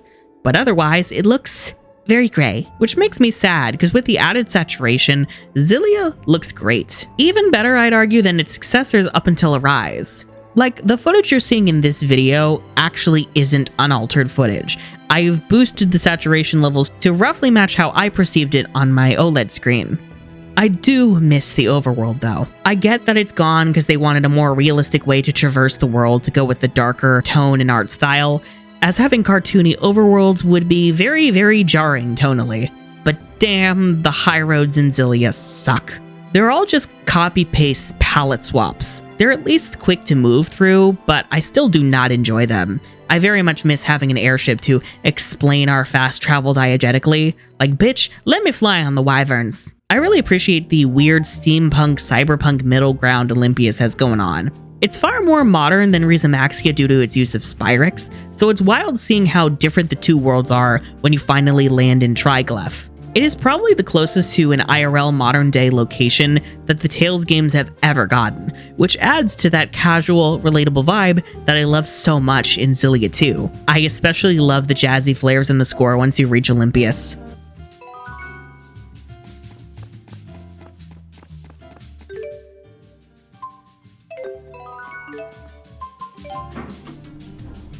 Speaking of which, I know I said that I didn't enjoy a lot of Motoi Sakuraba's work in Arise's score, but I love his work here. I love all the environment themes, I love the music when Crisis arrives, I love the battle themes, and I love all the character themes, especially Milla's.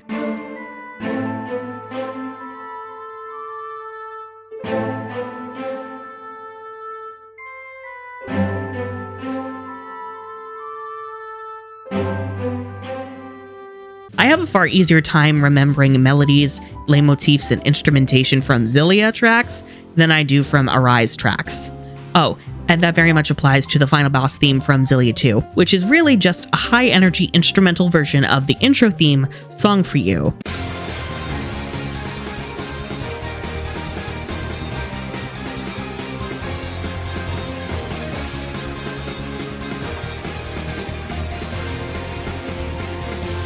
Now that is some high-octane shit that makes you pumped up to save the motherfucking world. And speaking of Xillia 2,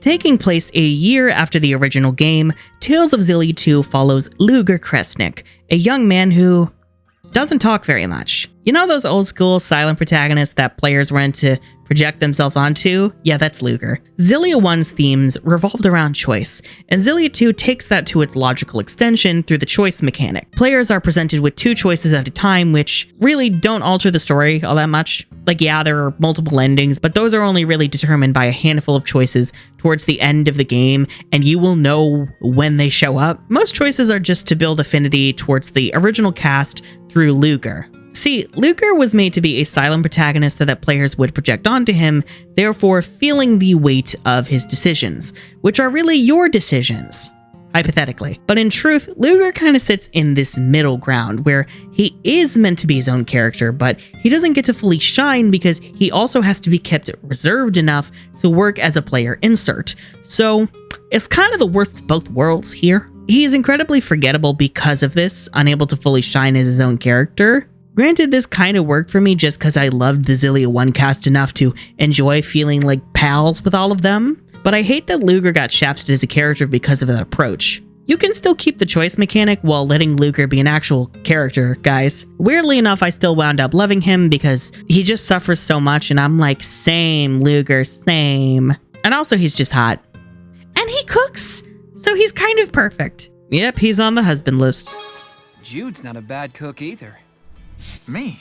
Oh no, I've got a long way to go. You're the accomplished cook here. You could open a restaurant or something.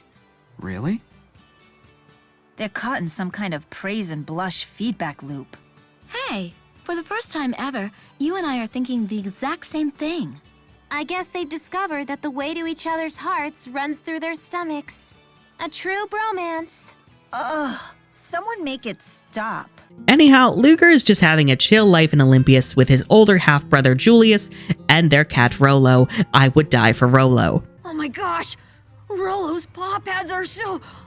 Oh my gosh! You're more delightfully squishy than Tipo. We've been beaten. Teach me your squishy ways, master!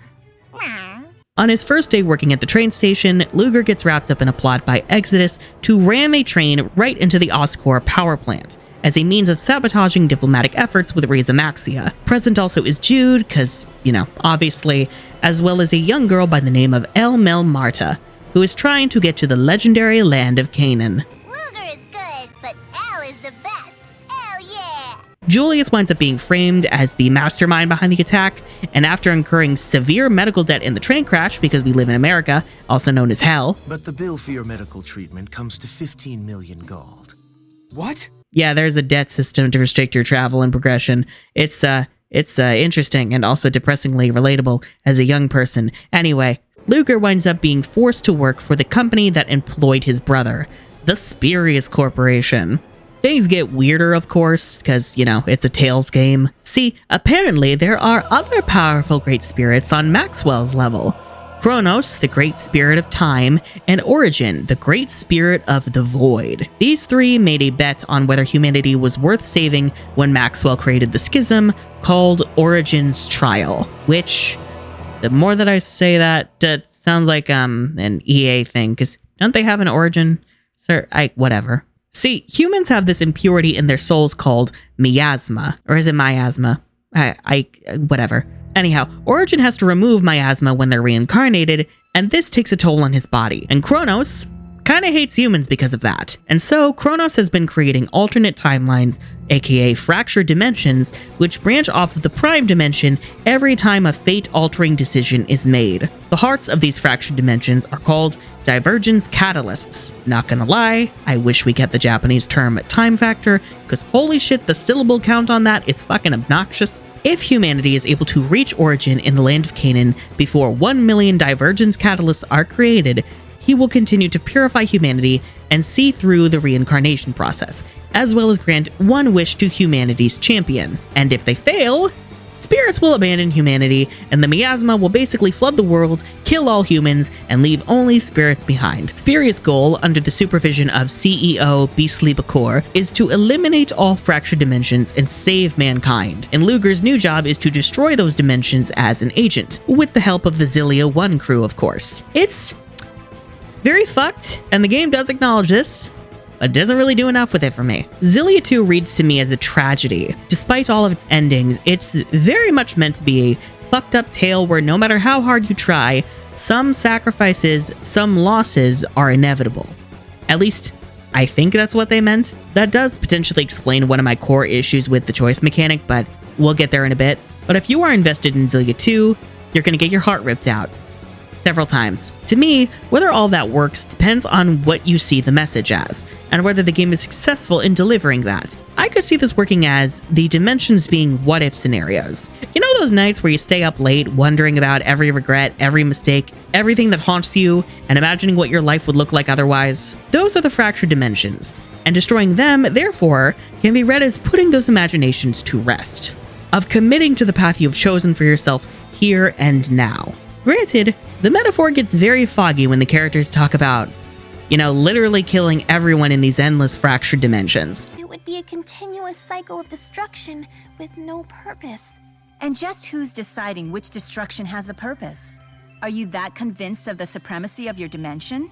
Well, I don't... Stop pretending you're heroes and admit your motives are selfish. You owe that much to the people you're eliminating in order to save yourselves. But that's one lens. I'm still not personally sure about how I feel about all this. I dig the ideas that Xillia 2 was going for, but I'm not sure if it's fermented in my head what it's trying to say. Is that on me or the game? I'm not sure. But for what it's worth, I do love playing the game, and the high points help me to forget about most of my other issues in the moment. That lore though, with all the dimensions, origins trial, the miasma crap, as well as all the lore about the Kresnik clan, their powers, the divergence catalysts, the things that create the fractured dimensions in the first place, it gets convoluted as fuck. And Xillia 2 sadly I think struggles to establish all of this. Xillia 1 is very clear in establishing its lore, its elements, and its fundamentals, and thus is pretty easy to follow from beginning to end. Not so much the case in Xillia 2, especially in the back half of the game. And back to the choice mechanic, there are 3 main endings, as well as 2 joke endings. One joke ending involves cameos from older Tales games saving the day for you, and everyone lives. The happiest ending, truly. The other is just the cast going on a spa trip instead of saving the world, where the girls trap all the guys inside Tipo. I refuse to unpack any of this. I think I found the zipper. That is not a zipper. Take it easy. Sorry about that, guys. So anyhow, only select choices in the last few chapters of the game really matter, because those determine whether or not you get the bad, normal, or true ending. Otherwise, nothing really fucking matters. As of writing this script, I was on my 3rd playthrough emulating Xillia 2, and I was committed to a bastard run where I was nasty to everybody, and nothing fucking changed. Who are these people? Heck if I know. Hardy har har. Jerk. Everyone was still on my side, all the main beats were the same, and most of the time my choice got ignored by the game anyway. Even time choice is framed as more pivotal, like in Chapter 1, you get this choice to either hop aboard the train after Exodus storms it, or flee the scene. If you choose to flee, Luger hears Elle's voice and runs on board anyway.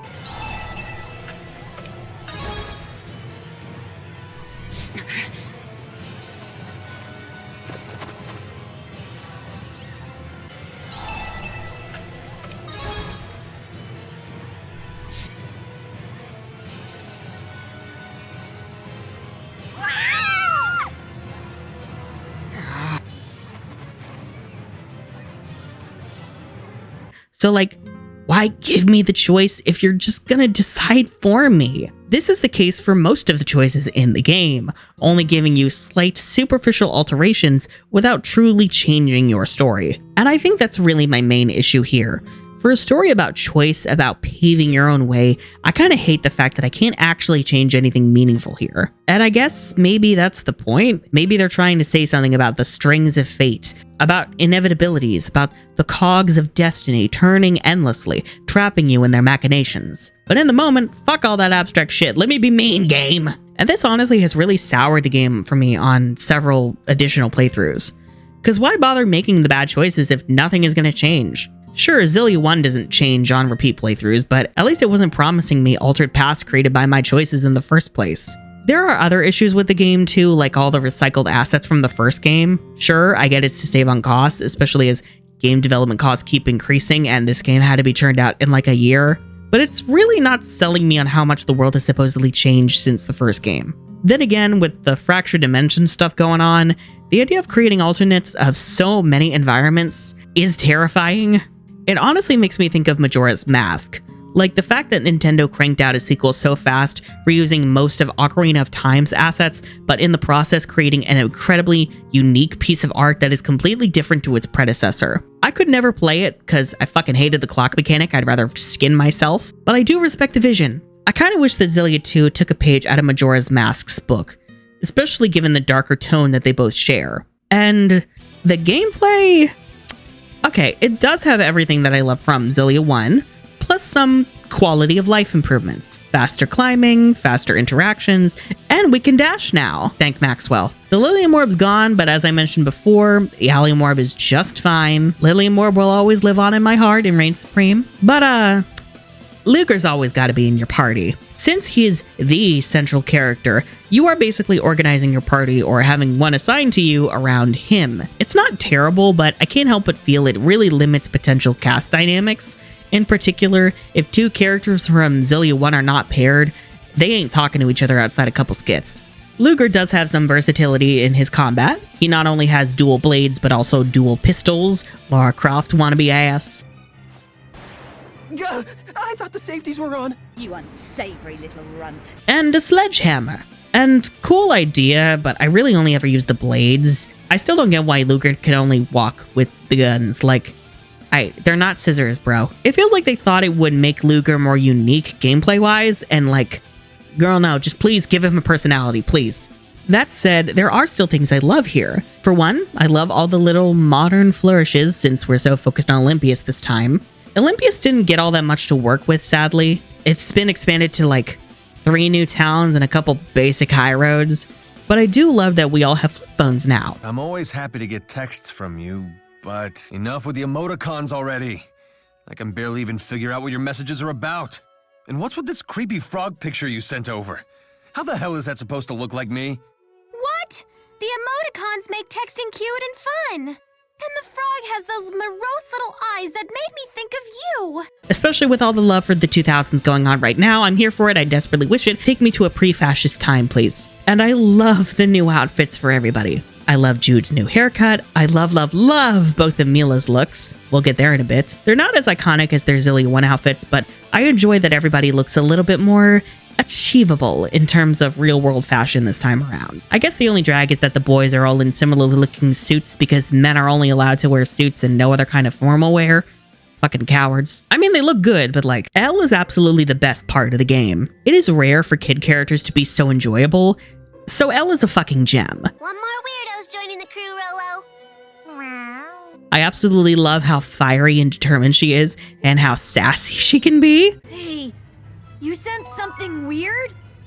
Yeah, every time I look at you. Like, this girl gets Luger into trouble just to sneak aboard the train and is sassing him and everybody else constantly. She's super confident and has an attitude the size of Jupiter.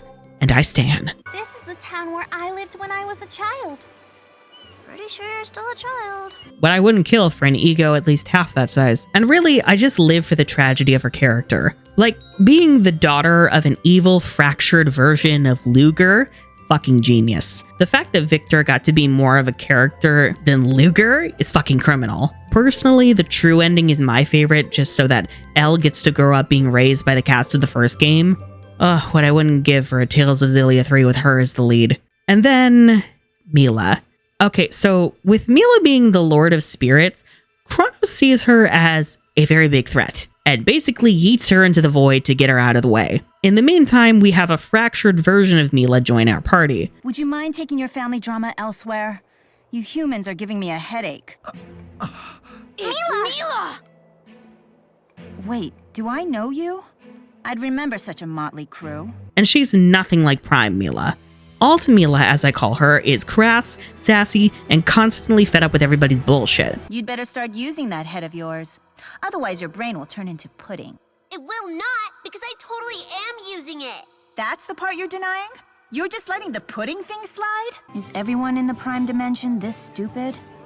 Milla, do you mind helping out Luger for us? It's not like I have anything better to do. But she also lacks the regal posture and spiritual prowess of Prime Milla. I'm the former Maxwell. Pleased to meet you. I used to be the Lord of Spirits. And look at me now. You get really attached to Alt Milla, and a lot of folks even prefer her to Prime Milla since she feels more human. And by that I mean less cold and interesting since she's more expressive. What are you looking at? Oh, I was merely noticing the differences between your hairstyle and Prime Milla's. Ah, the silent stalker type. Stalker? It simply caught my eye.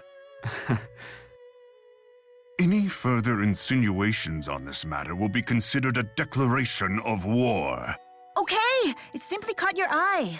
Because she fulfilled her destiny so young and is no longer Maxwell, she's had more time to communicate with other humans on their level. And I get why people prefer Alt Milla, but me personally, I love both of them, and I view them as their own characters, their own people, which makes this tragedy hurt so much fucking worse. See, two of the same thing can't coexist in the Prime Dimension. If they try, the fractured one will simply be replaced by the Prime version. The one who's keeping your Milla from returning is me. Two identical things can't coexist in the Prime Dimension. This world's not big enough for two Millas.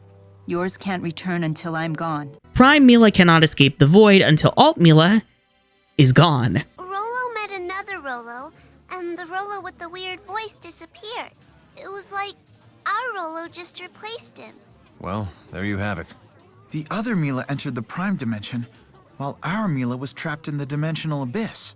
So she could be the cork in the bottle that's stopping our Milla from getting back in. So one of the antagonists basically tries a human sacrifice to kill Alt Milla and summon Prime Milla. You get the choice to either let her go or hold on, but regardless, she falls and Prime Milla returns.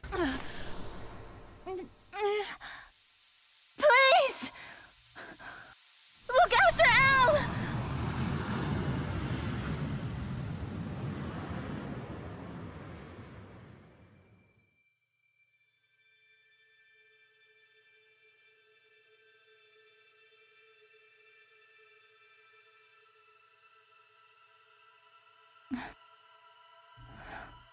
I knew I wouldn't like you.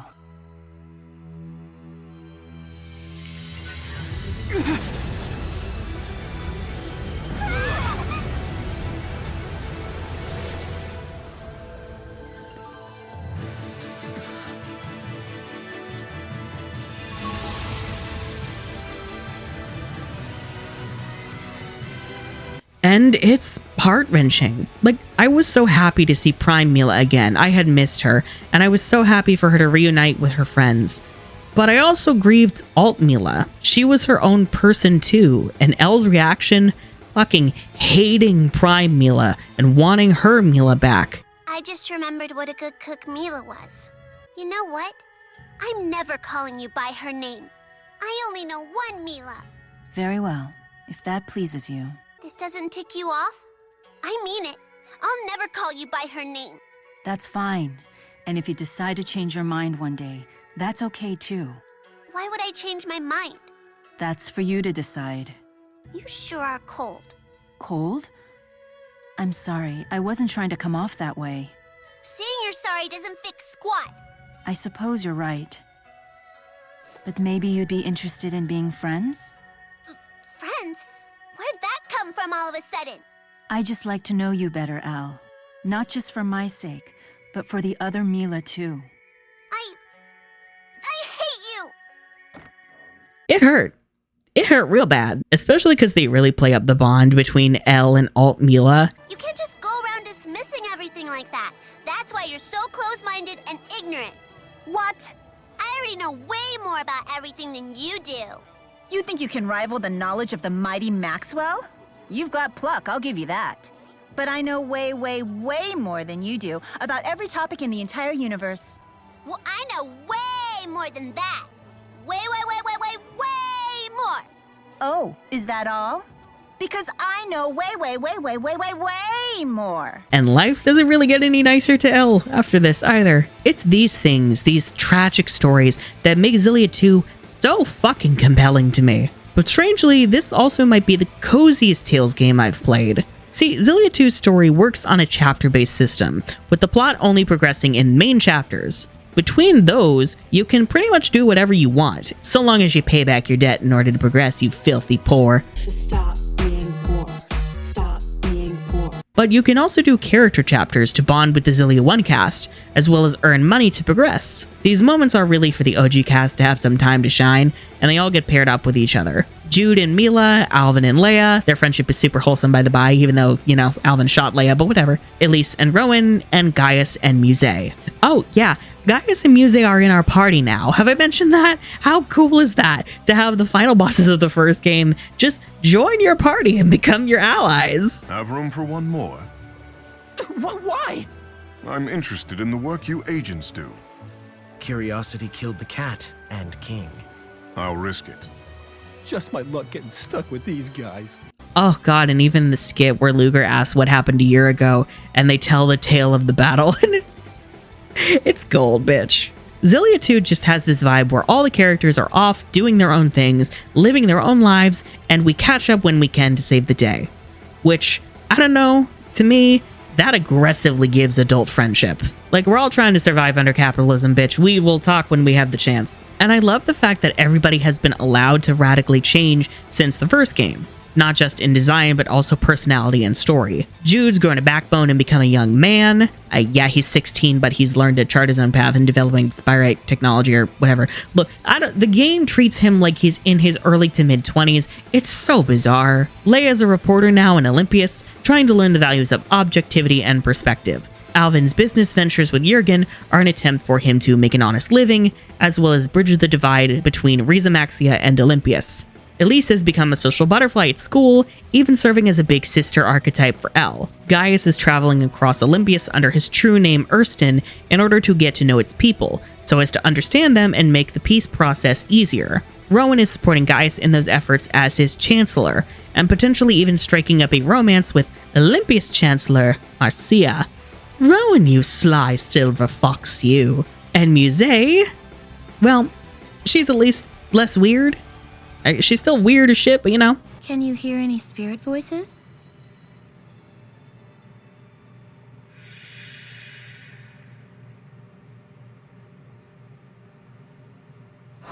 Oh my, what's a girl to do? Milla will be so proud of me if this works. She'll absolutely love me. I plan on doing whatever it takes to make you look up to me as your big sister. She has many, many disturbing thoughts going on, ones that Luger will suffer through. But Muse is outwardly far more amicable and calm this time around. For the most part, she's focused on being a protective, supportive elder sister to Milla, largely to thank her for giving her purpose. I still kind of feel iffy, given, you know, all the fucked up murder and shit she did last game, but, you know, storytelling just has more extremes you gotta deal with. Just all in all, Xillia 2 is kind of a mess, but she is my mess. I love her for what she tried to do and how she lets me just vibe in the world that I love for a little bit longer with the characters that I enjoy. I really appreciate getting to see all my little dorks off, assured they're slowly but surely becoming the people they're meant to be. I just wish she felt a little bit less half-baked in the theming and story department, Jesus. So all in all, Tales of Xillia, both 1 and 2, are great games and great entry points into the Tales series. I adore their casts, I love their themes, and honestly, they're probably the coziest of the Tales games and the easiest for me to revisit. If you want to give it a go and you don't have a PS3, I definitely recommend learning about emulation, because I promise you, Xillia is well worth the process. You do have to do a bit of tinkering though with the settings. That part's a bitch, but it's worth it, I promise. I do really hope that a remaster is in the works, because if it means the games are more accessible, it's well worth it. I just hope Namco doesn't half-ass the process and butcher Xillia, because if they do, I'm coming for them. Anyhow, if you enjoyed this video and would like to see more content like this from me, then be sure to subscribe and ring the bell for notifications, because YouTube hates creators. And also, you know, consider pledging your support over on Patreon. I'm the Unicorn of War, and damn, Luger's life is kind of a shit show, guys.